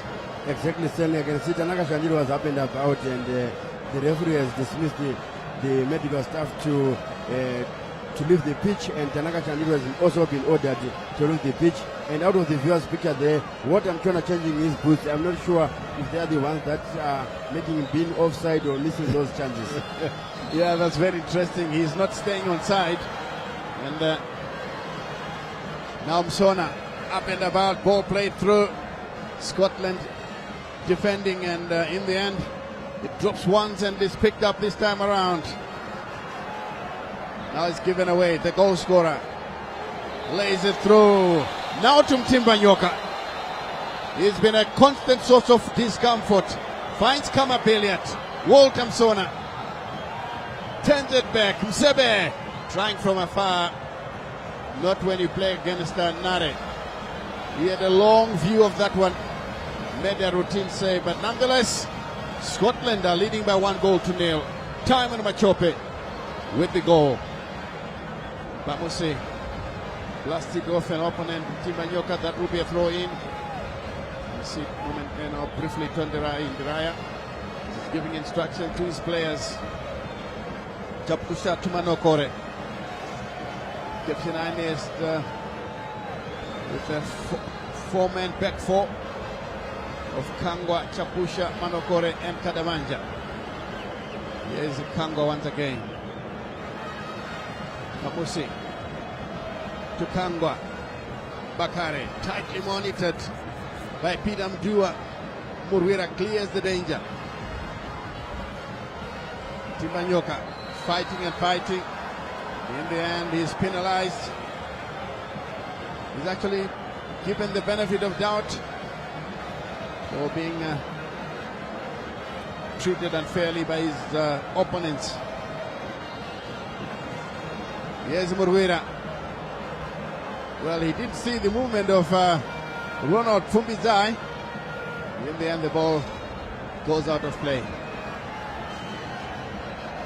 Now it's Manokore. This will come to... This is Chapusha.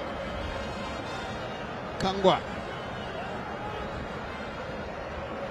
Comes back once again in this encounter. Chance for Bamusi. Plays it through, brought down. Bamusi has been a subject of some rough treatment. It's high time the referee protected him.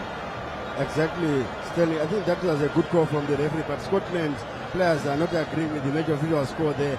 There is a second look there. It's Bamusi impeded there. That's definitely a free kick. And it's a very, very promising position there. Let's see whether Cape United can utilize it. Do they have good hitters from that range? Do they have somebody who is a bit accurate? If it was Scotland, who would be fencing Watamsona, Kama Billiard, and even a Bochwe. Those are some of the guys who can take it from there. Yes, Scotland have got players that can take these set pieces. Cape United, we need to wait and see who is going to do the duty here. Chinyangatere is a reliable goal scorer. And, I haven't seen Tanaka Shandirwa do that. Benyu looks interested. There is a three-man committee of Cape United. Scotland, they've got a five-man wall to try and defend this effort here. Manokore, the captain. The referee is going to do a bit of housekeeping there on the wall. Kama Billiard and Chapusha. Now we can carry on. The ref says, let's go. Here's Manokore. But Benyu takes it, comes off the wall. And now cleared away by Kama Billiard. The Cape United goal minder off his line. He plays the ball into touch. Now these days, because of the multi-ball system, you have to run back into place almost immediately. We have got two match balls on the field of play, but that one has been taken away, and Benyu once again sent packing. Another yellow card, and these yellow cards are piling up. One of these days we'll see somebody getting a red. That's Bochwe getting a yellow card. That was dangerous, really dangerous. He led with his boot, didn't win the ball, just brought down the player.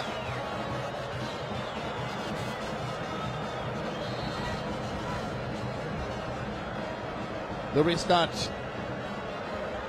Here comes Chapusha. Poor pass taken to Bochwe. Kama Billiard is chasing. The ball drops once. Chapusha has done well to find Kadamanja. Now Manokore stretching out for this one. Shandirwa. It is cleared away by Kevin Moyo. Throw in quickly taken by Cape United. To Manokore. Manokore with a long stretching pass.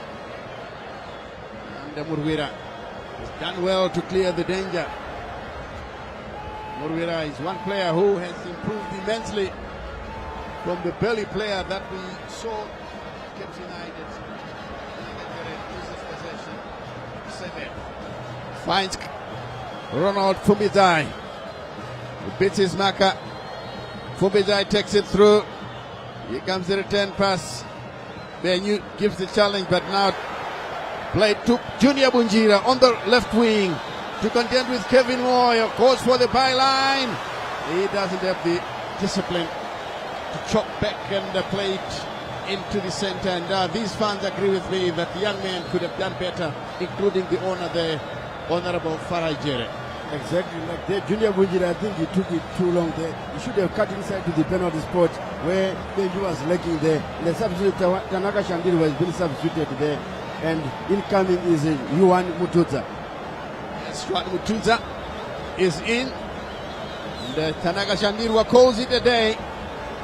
It will be interesting to see how Mutuza will control proceedings for Cape United in the center of the park. He immediately goes all the way to talk to Jaden Bakari. Another change coming through. Jersey number 7 for United comes off. That is Junior Unjira. In comes jersey number 11. That's of course Joseph Emmanuel. And he immediately goes straight to Benyu to discuss the changes.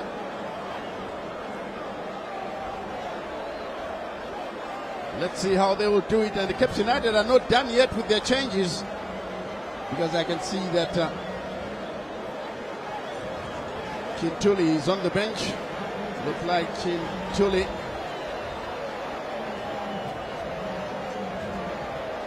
And Shingatere calls it a day. In comes Chintuli. Chintuli, just number 19 for Cape United, comes on. As sure, Cape United are giving us fresh legs, but Scotland are not to be outdone. They're about to make some changes as well. Madake Gareth, the tenacious left back, giving Ronald Fumbizai a rest. Most likely that's where he's going to play. As you see there, Lloyd Chitembwe talking to the captain Manokore to deliver the message. Yes, indeed. Mutuza, just number 13. Tapera and Madake yet to come on. Can they make a difference? And Gareth Madake comes on, and he's taking the place of God knows Murwira. Murwira comes off.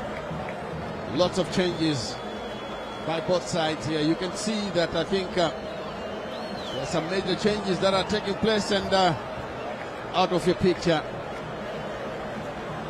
Kama Billiard coming to the near touchline here, once again to be replaced, and that will be Michael Tapera comes on, joining the fray for Scotland. Let's see how these changes will affect the game. But your view, Willie, about those changes? Yeah, I'm not sure where Gareth Matake is going to play, because he's replaced the right back. He's a natural left back. I can see him taking a right back position there. So he has replaced Godnose Murwira.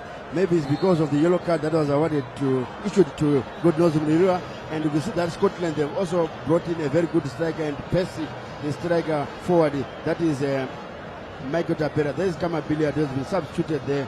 And in comes Michael Tapera, former Monica Diamonds player. Yes, Michael Tapera, former Monica Diamonds. And for a moment I thought it's a loose touch, but here's Walter Sona playing it backwards, lays it through for Bochwe. Lovely touch indeed. Timbanyoka. Can he get Bismarcker? Plays it through on the far side, and it's cleared away. The cross there, it indeed reaching the intended target. Once again, Michael Tapera gets past the marker, but Benyu takes it away. Here comes Cape United.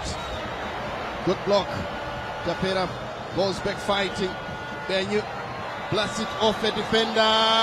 Chance here once again for Machope. Look at the goalkeeper. The save itself. You could see that he was watching everything. And as the ball came to him, very calm in goal. And Peter Mdua clears his lines. Throw into Cape United, quickly taken. Yes, Kangwa. Pamusi. Blocked once again. Here they come. That pass beats its on the intended target. The Madake plays a good looking ball on the far side. Timbanyoka taken off his part, but he collects possession. Danger here for United. Inside the area, the cross comes in, and the goalkeeper takes it away. That was a brilliant pass by Madake. These fans know that they were in danger. But in the end, their goalkeeper, the impressive Harmony Tapera, saved the situation. Here's Benyu, latches onto a pass. Here's the captain Manokore to Bamusi. Bamusi to the near side. He was looking for the substitute. That's a heavy touch from Cape United. Still Mutudza. Now to the far side. Kadamanja. Mutudza once again. Jaden Akare allowed the ball to go past him. He's taken away by Talbot Shumba, who is livid about his goalkeepers, and he makes his intentions very clear in no uncertain terms. Even our musician Freeman here. Yes, Talbot Shumba, he knows that whenever his defense goes to sleep there, he's the one who's going to be exposed, and he's the one who is going to concede a goal. So he wants a record of clean sheets. Remember the last game he kept a clean sheet, and today he's still on that record of keeping 2 consecutive clean sheets. And Scotland, their owners and their president, they demand results, Stanley. Oh yes indeed. Because of the heavy investment, everyone is expected to deliver. So far Scotland are delivering. If they can hold on, they are on top of the log here. And it looks like they'll be very difficult to dislodge. It's a team that is beginning to gel and settle down into meaningful players. Benyu tries a back heel but fails. This one goes out of play. Bamusi was the intended target. Gareth Madake now manning the right hand side of Scotland, formerly with Tangezi Platinum, where he was very impressive on the left side of defense. And this one poorly taken. The referee has ordered a retake. I think it's because the ball never entered the field of play, so it will stay with Scotland. Madake to take it. 1-0 to Scotland. Machope, the goal scorer. Here is Manokore. He ordered his co-defender to play it back, and this one headed into touch by Msebe. Kangwa finding his captain. This is Eric Machope to the far side. United enjoying some possession. Now it comes to Chapusha. Bruce Kangwa, formerly of Highlanders and formerly of Azam in Tanzania. Benyu is fighting for possession, and this one rolls over the right line. It's a goal kick as the Scotland fans mingling with the Cape United supporters in the stands peacefully, that must add. The goalkeeper being urged by the referee to get on with it. Talbot Shumba is being perceived to be wasting time. He finally clips it forward, picked up by Cape United. Oh, that's a careless hack by Ronald Pumbizai. He must be careful with these protestations, because that free kick could be taken while he's still complaining. You can only do that if you are in possession of the match ball. Here it comes to Chusa. Taken away by Michael Tapera. Played it across field, but to nobody in particular. Kadamanja, lovely skill for a defender. Kevin Moyo clears it away. Now it comes to Kangwa. To Bamusi. Finds support. In the end, is taken away. That was Emmanuel Joseph Mbalo. This is Bakare. Michael Tapera breaks loose the shot. Easily taken away by the goalkeeper. Manokore, who is overlapping more and more. Yes, Cape United are trying to find the equalizer here, but the big question is, can they get it? Michael Tapera had the golden opportunity, but again, Harmony Nare made it look so easy. This one taken away by Gareth Madake. This one comes to the near side for Bruce Kangwa. Captain Manokore for United, who are trailing by 1-0. Ball taken up. Good turn from his marker to Bamusi. Clipping it, a good looking cross inside the area, the header downwards, and the goalkeeper takes it away. Now Gareth Madake, the goalkeeper is injured. Ref had no choice but to stop play. Yeah, that was brilliant play from Cape United there, and they nearly threatened and troubled Tabe Shumba, but unfortunately the goalkeeper was kicked in the face, and the referee quite right there to blow for a foul. This is a head injury, as you can see. Tabe Shumba lying down in Agwan there. Hope nothing serious, because the potential Warriors #1 there. Michael Nis is watching here, remember, and there's also a Cape United player who is lying injured. It must be Jaden Bakare. I'm not too sure if it is him. We need to confirm Stanley. Oh yes, indeed, the two players clashed for the loose ball. And in the end, the goalkeeper was injured, Talbot Shumba. And, the only one I cannot see up and about is Jaden Bakare. Well, I do have the privilege of watching it again on the replay. Yes, Jaden Bakare had every right to go for the ball. He got there first, and the goalkeeper also had the right to come for it. And he got injured. He got a kick in the head. These Scotland fans, I think they're simply praying that, look, this scoreline stays like this until the 90th minute so that they collect 3 points. Exactly, and like you said, if Scotland collect maximum points today, they'll be heading for the top. They go again. Simon Machope being assisted by Kama Billiard, and the goalkeeper was exposed, no chance for him. Like you're saying, Scotland, if they win today, definitely they will be on top of the log, because no other team can reach 6 points in match day 2 fixtures. Only Herendaus and the Moors are on 4 points. Those are the 2 teams who are still to lose their game, including Scotland. And there's former Warriors manager Sharif Musa and former referee, who is match commissioner today, Wilfred Mukuna. Yes, indeed. 2 heavyweights in the game of football, sitting next to each other. I'm glad to say that the goalkeeper is up and about and can continue here. He was very furious with his defenders a few minutes ago. This ball headed away, Walter Msona in the center. This one drops kindly for Scotland. Timbanyoka still has got the ball. This Timbanyoka boy, Walter Msona, but what a save! What a save from the goalkeeper. My goodness me. Harmony Nare, I surrender. Who else can guard the goals for the national team? The Warriors of Zimbabwe, Willie.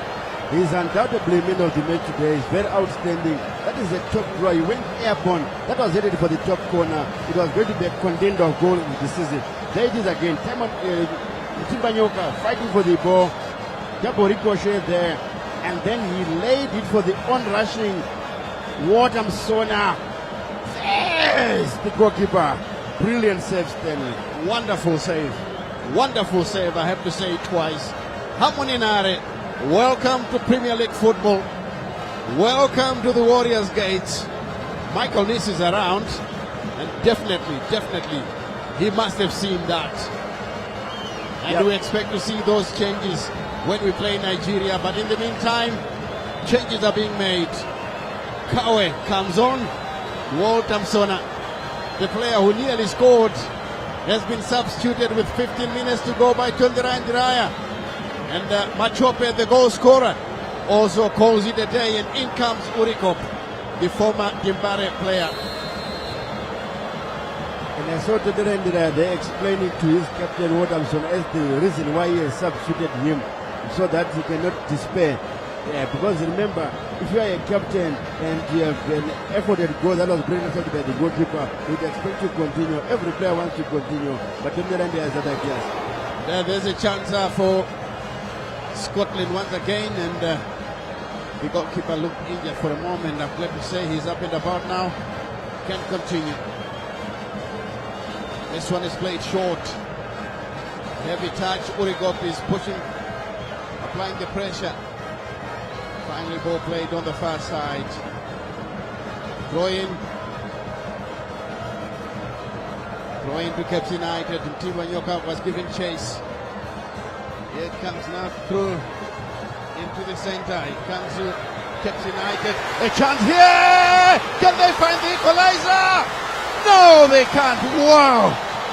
What a save by the goalkeeper. These fans cannot believe it. It's unbelievable. With 13 minutes to go, that was a golden opportunity for Makebegebe. End-to-end stuff here at Rufaro Stadium. That was a brilliant through ball by Caps United. Giovanni Mutuza finding Jaden Bakare. Brilliant save by the goalkeeper. And good intervention there by the defenders there. There's Giovanni Mutuza. Look at that splitting pass. Jaden Bakare. Goalkeeper, brilliant save.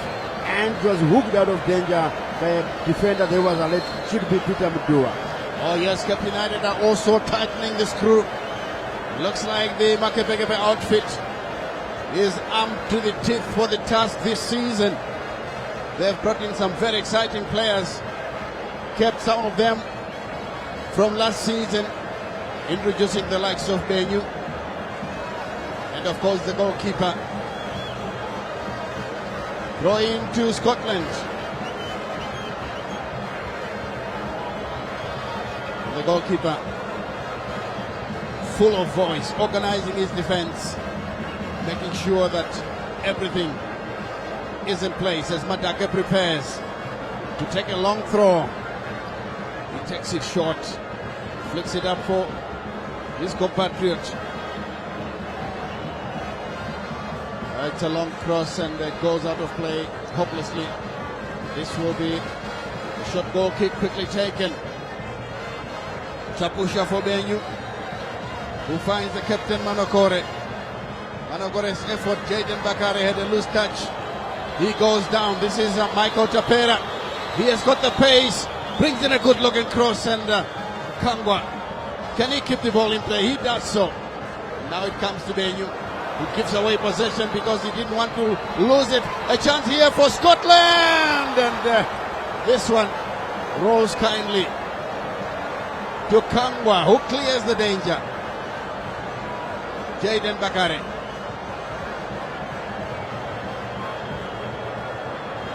We hear from Babafield Stadium, it's Highlanders 4, Quaker United 0, Brighton with a hat-trick, and immediately becomes the top goal scorer, Willie.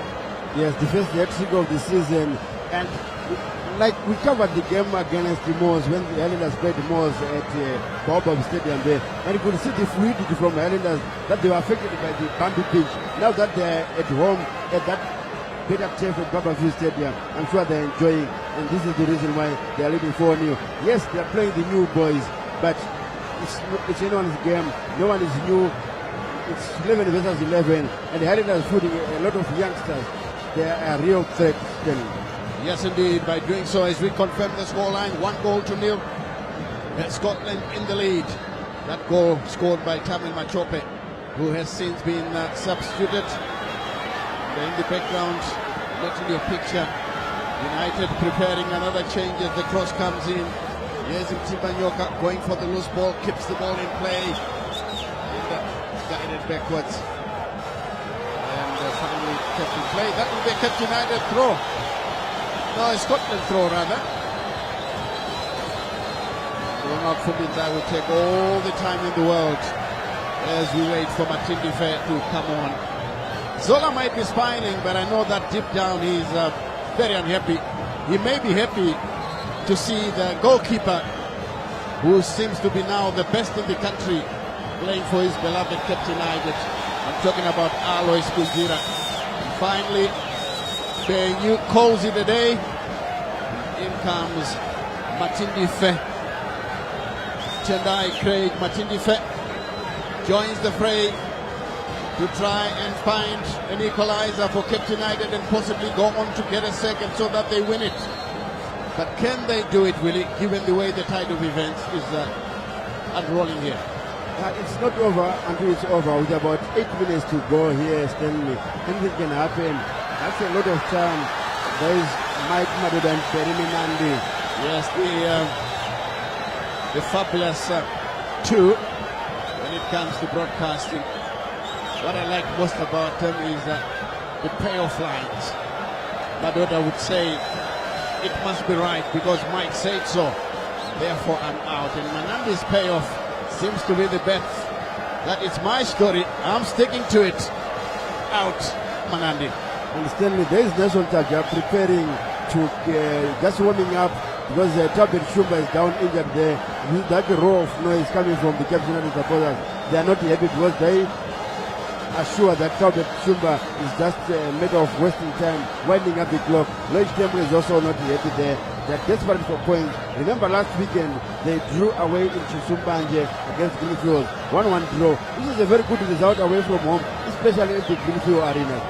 Very good result, I can say that again. And Lloyd Temple has every reason to be furious, but his team is playing extremely well.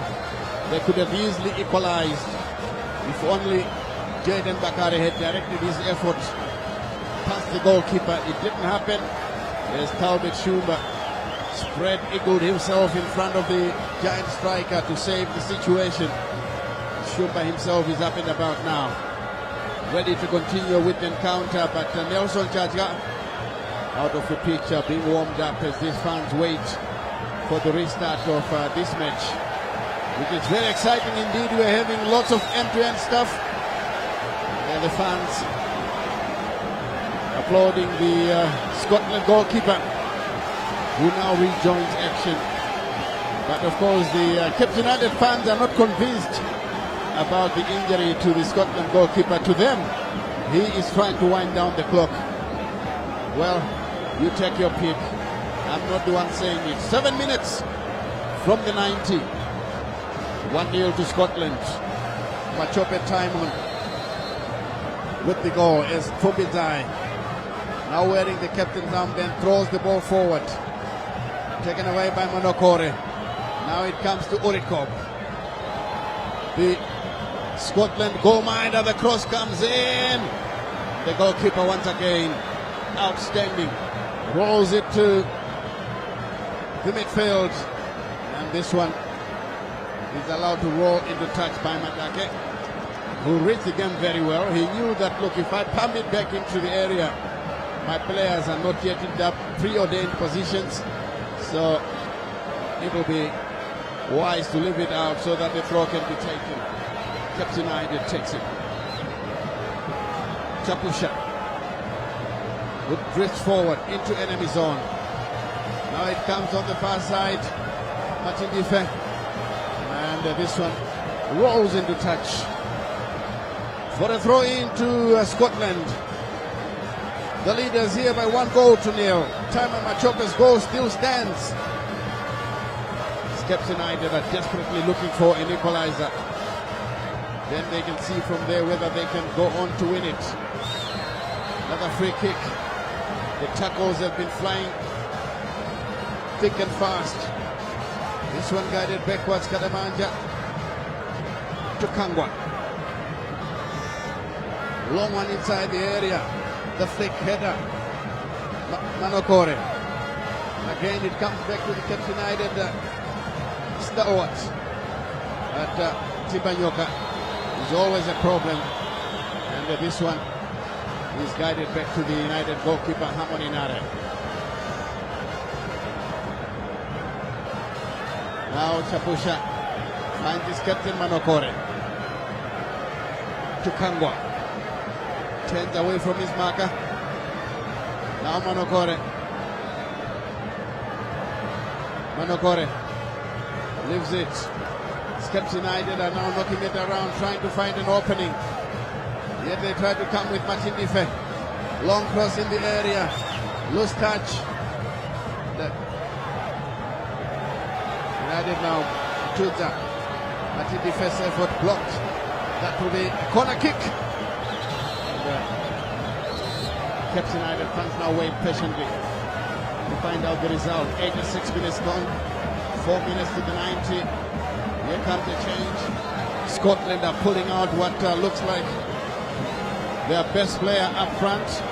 There's You see camaraderie being shown by the two players there. Bruce Kangwa tying the boots of the goalkeeper. You see, the goalkeeper can't do it because he's wearing gloves. As Tibanyoka leaves the fray, and in comes Albert Manenji. Tibanyoka gets a pat on the back from the technical team. He did a fantastic job indeed, creating havoc in the Cape United half as the corner kick comes in. Good save by the goalkeeper. Wonderful catch by Talbot Shumba. My goodness me. Another cross by Cape United. The header doesn't get very far, and finally goes all the way back to the Cape United goalkeeper. Very close to the center circle as Scotland are willing under pressure here. The flick comes in. Moyo avoids the danger. Michael Tapera gets past his marker. Urikop stays on side. Waits and waits. Cape United have got players coming back to defend. And Kawe is hacked down there by Kadamanja. Timbers are flaring now with 2 minutes to the 90. As we see the save there by the goalkeeper. Wow! Talbot Shumba has suddenly realized that, look, there is competition for national colors. Competition on seeing who is the better of the two goalkeepers on display today. He came up with one of his saves. That was a brilliant one. Yes, he's been brilliant, the Talbot Shumba. But in terms of comparing the two goalkeepers this afternoon, I'll definitely give the note to Amon Nare. Has been outstanding because remember, Cape United, the rear guard has been bombarded very much by this expensively assembled Scotland side, and the better chances of the day have been created by Scotland. Talbot Shumba, yes, has been called up to save his team on 2 occasions so far, and he has done really well. But this man is very intelligent. Even his organization at the back there is top-notch. Yes, indeed. Top-notch defending by the goalkeeper, Fumitai. And this one straight to the goalkeeper. Takes no time at all. Plays it to the sender from Tuza, who turns away from his marker. Looking for Kadamanja. It's back to the goalkeeper. Now Chapusha to Kangwa. The Kangwa with a loose touch. It goes out of play. Throw in to Scotland. These are the fans deep down there enjoying what they're seeing here. They wish that the ref would blow the final whistle to give Scotland the 3 points as we drift into the 90th minute.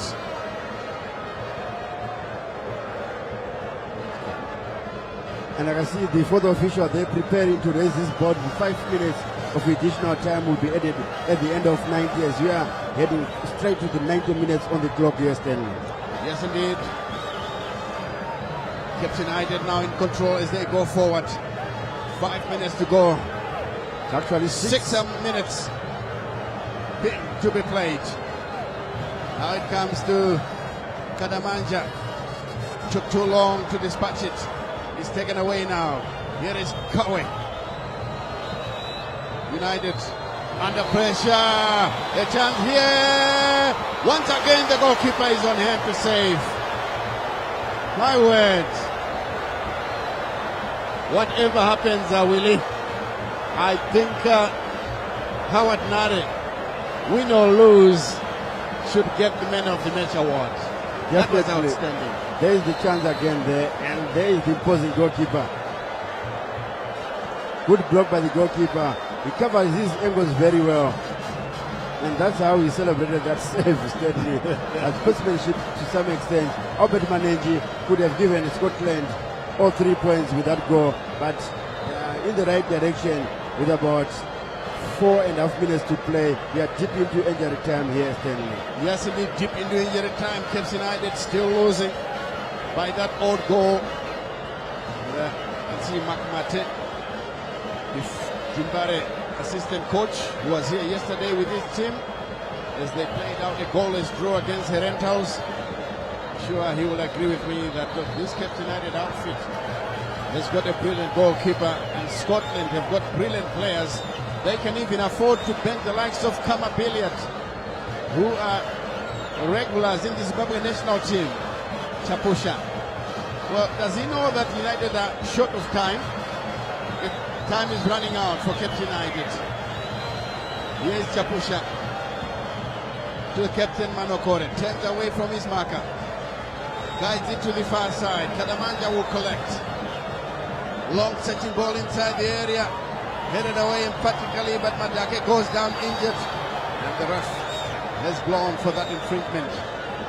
Madake, fearless defender, went up airborne to clear that header. And, yes, Urikop is complaining to the referee that he should have played advantage, but the referee was quite right. Well, there is a head injury. Whenever there is a head injury, the rules is straightforward. Play should stop. Lloyd Chitembe in our picture there standing. Yes, indeed, Lloyd Chitembe takes the occasion. And some young fans are here enjoying themselves, blaring their horns. They're singing and dancing in the Scotland side of things. They are occupying the Vietnam end, which traditionally is owned by Zimbabwe fans. And I can say that, look, they've done a good job, Scotland and Cape United, of attracting a huge crowd here at Rufaro Stadium. I put it at more than, 20,000? This is a good-looking crowd. There's Talbot Schumer, prepares to dispatch the kick. Long one into enemy zone. Headed again in the wrong direction by Chris Kangwa. Throw into Scotland, who still lead here by 1-0. Machope, who managed to beat this man in the second half. It's very difficult to beat Hamon Inare, given what we have seen from him in terms of goalkeeping. Manokore. This one comes back to Oriko. He's trying to find Madake, but it's cleared away. And it's headed into touch by Peter Mdua. Trying to get United, who are in a hurry to get started with it. Now he's taken in the middle of the park once again. Manenji playing it wide on the far side. Michael Tapera will pick up possession, but Chapusha in attendance. And again, Manenji turns. This time around, Kawe struggling to keep the ball under control. And finally taken away by United. Ball cleared, bounces awkwardly. In the end, it comes back to Bochwe, who plays it forward. And in the end, that was a push. And it's a free kick to Scotland. Sebe has done a good job in the middle of the park, harassing the Cape United players and winning possession, crucial possession for Scotland. But Scotland, I must admit that, look, Tandira and Diraya are doing a good job. They are beginning to gel like a team instead of a group of individuals, really. Exactly, Stanley. And remember, he still has the luxury of having the likes of Kingsley Muremba, Marvelous Chigumira. Those players are very good players who can fit into any team, into the first level of any team in the country. Oh yes, indeed, Scotland has got all the resources. Now they're playing for 3 points, Scotland, using every opportunity. And the whistle goes again for a throw. It's a free kick to Cape United. Bruce Kangwa behind it. Finds his goalkeeper. He quickly lays it to the far side. Here comes Kadamanja. Flipping a long ball forward. Bakare in the wrong direction. Picked up by Mako Tapera. Gets past this marker in Tusa. Tapera runs with the ball, firmly under control. Looked like he was going to go for the corner flag. Manenji will collect. Brings in the ball for Urikop! And he kills off the game. 2-0 to Scotland.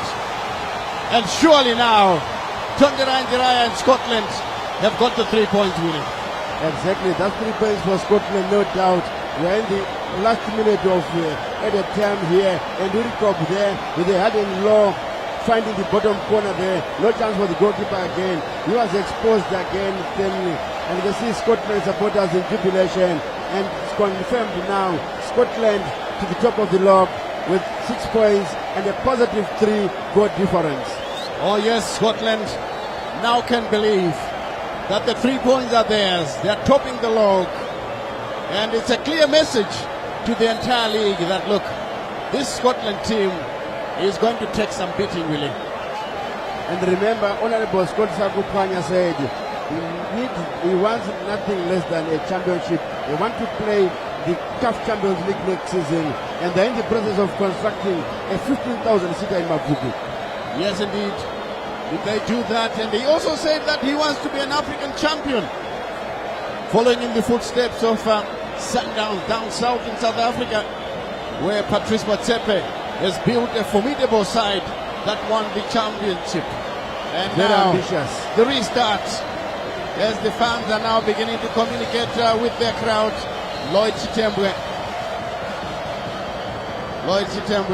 certainly it has sunk in him that, look, this one has gotten away. As Kadamanja plays it on the far side. And finally the whistle goes. Scotland beating Cape United by 2 goals to 0. But look, Willie, I know that the result to a certain extent belies the way that Cape United played in this encounter. Yes, their goalkeeper was outstanding, he was under pressure, but they did come with a number of threats of their own. But Scotland, at the end of the day, are the winners by 2 goals to 0. Exactly, Stanley. And at the end of 90 minutes here at Buffalo Stadium, Makapekepe knew Mavirawira 2. But Cape United had about 2 clear chances where they could have equalized in the second half, but they failed to do so because of Talbot Chumba. But still, even though Cape United went down by 2 goals to 0 here at Rufaro, I still give my man of the match to Hamon Nare, the goalkeeper for Cape United, who has been outstanding.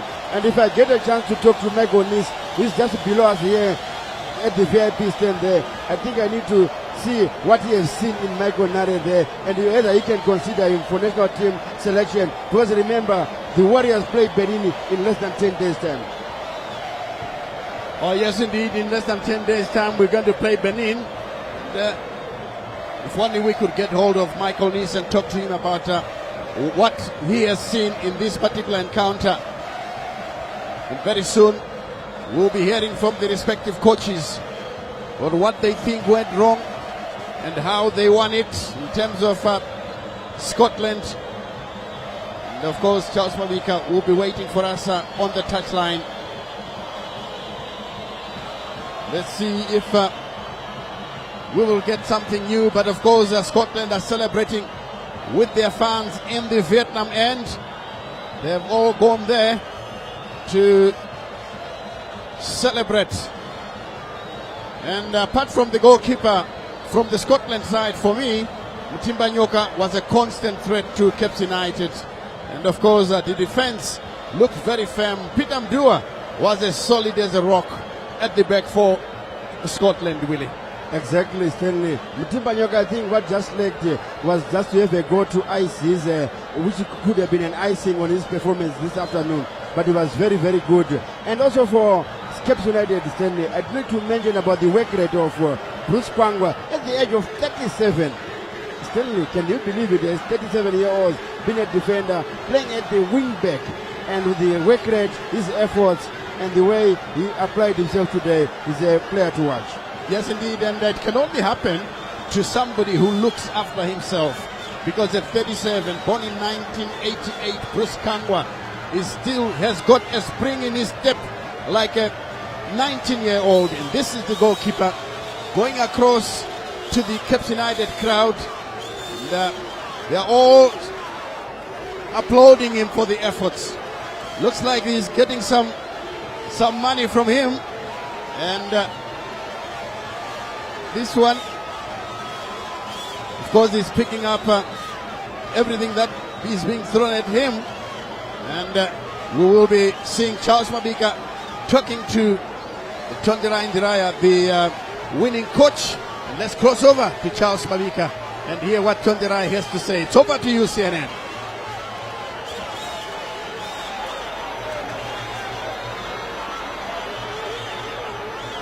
Well. I had predicted 1-1. It didn't end that way. 2-0 then. Caps United the hosts. 0. Scotland 2. The last time that I talked to the coach who's joining me now, the head coach of Mavira, Stanza, after they beat Triangle United, he said, CNN, that was an ugly win because it was an own goal by Triangle. That was an ugly win, but I'll accept it. And Stanza, congratulations. This one wasn't an ugly win. It wasn't a good win, CNN. I think the boys fully deserve it. If you ask me, I think we were in control of the game. 90 minutes, of course, Caps United at their moments. But largely, I think it was us, if you ask me. We created so many chances in the first half. 1 versus 1 situations. We could not score. I think with some bit of precision, we could have scored 3 in the first half. But however, we came back, improved side in front of goal. Then we got that assist from Kama Billiard. And then, of course, time on Machope. And then from then on, naturally, when you are leading, you are going to, the opponent will throw everything at you. And you are under pressure. You are forced to defend deep. We did that, and then we were hitting them on the break. We did that, and I'm sure the last goal is a result of a good transition from our team. Yeah. So I said the team was tired. The team was tired last week. If we had put up such a performance against Triangle, CNN, I'll tell you, it was going to be a different story. We had a good rest during the week. Then there is Scotland for you. It's a glimpse of what these boys can do. This is only the second game of the season.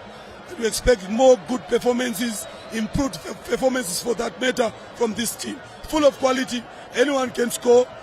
So yeah, I'm happy for the boys, happy for Scotland Football Club, and I hope we can keep on improving by each game. Okay, congratulations, head coach. I'll let you go because your voice is really young. Okay, all the best. Congratulations. That's the head coach of Mavira there, Stanza. Wow, that win against Triangle, he admitted it was an ugly one. This one, definitely not. I'm now joined by the head coach of the Green Machine, Makepe Kepe, Loza Lloyd Chitembre. Coach, well, tough luck. And where do you think you lost it? Yeah, I thought, decent performance, but I thought for the 2 goals we literally gave them away, and there is a series of mistakes before the goals, and I thought that could have been avoided if only we had concentrated in those moments. There's no way you can allow a striker, free reign in your box, and at the same time, you in terms of numbers, you are better than them in those situations, and very, very disappointed. And at the same time, the first goal, I thought we again donated. It was charity. We did donate to them, and we lost the ball right in the middle of the opponent's half, and from there we could not recover. And this is one area that I'm really disappointed with. Okay, tough luck, coach. This season is still early. Hope for a better fortune next time. Thank you so much. Okay. Right. Well.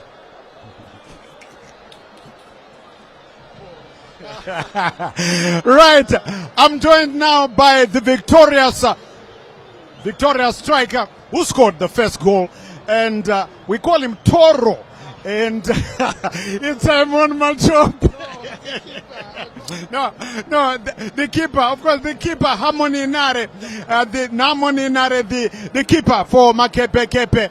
Well, he couldn't stop Timon Machope or Toro's first goal. But, keeper, tough luck. But what a game you had. Yeah, one of the games. Second game for the club. We tried our level best. We implemented everything that we were doing in the training, but it wasn't the day. Scotland, they got the chances and they capitalized on the chances that they got. Okay. Well, we must say a brilliant performance it was. What message do you have for the Caps United supporters watching right now? My message to my Caps United fans, they shouldn't lose hope. We are still in this thing. 2 games, 1 lose, 1 draw.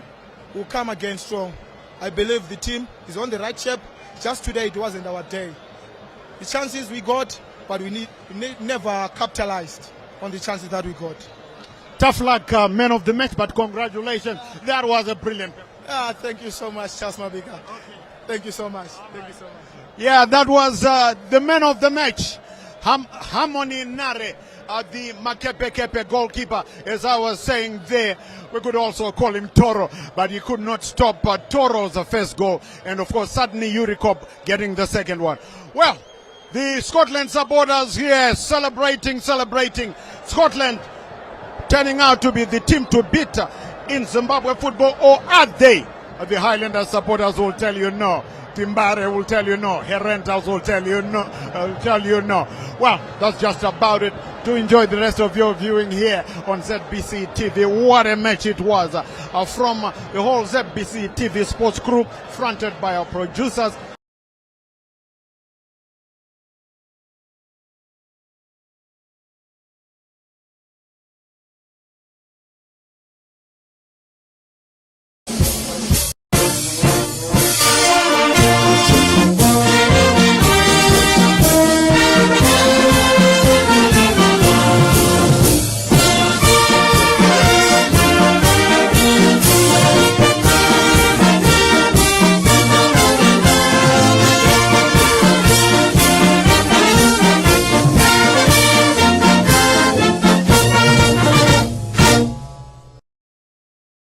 It is that time again when we bring to you Crime and Road Safety Watch, a program that is proudly brought to you by your police service, the Zimbabwe Republic Police, as a way of cementing police-public synergies in the fight against crime. Elliot Kudzai Ganyani is my name, and like all times, it is always an extraordinary privilege to have you along. We start off with a story where the ZRP has uncovered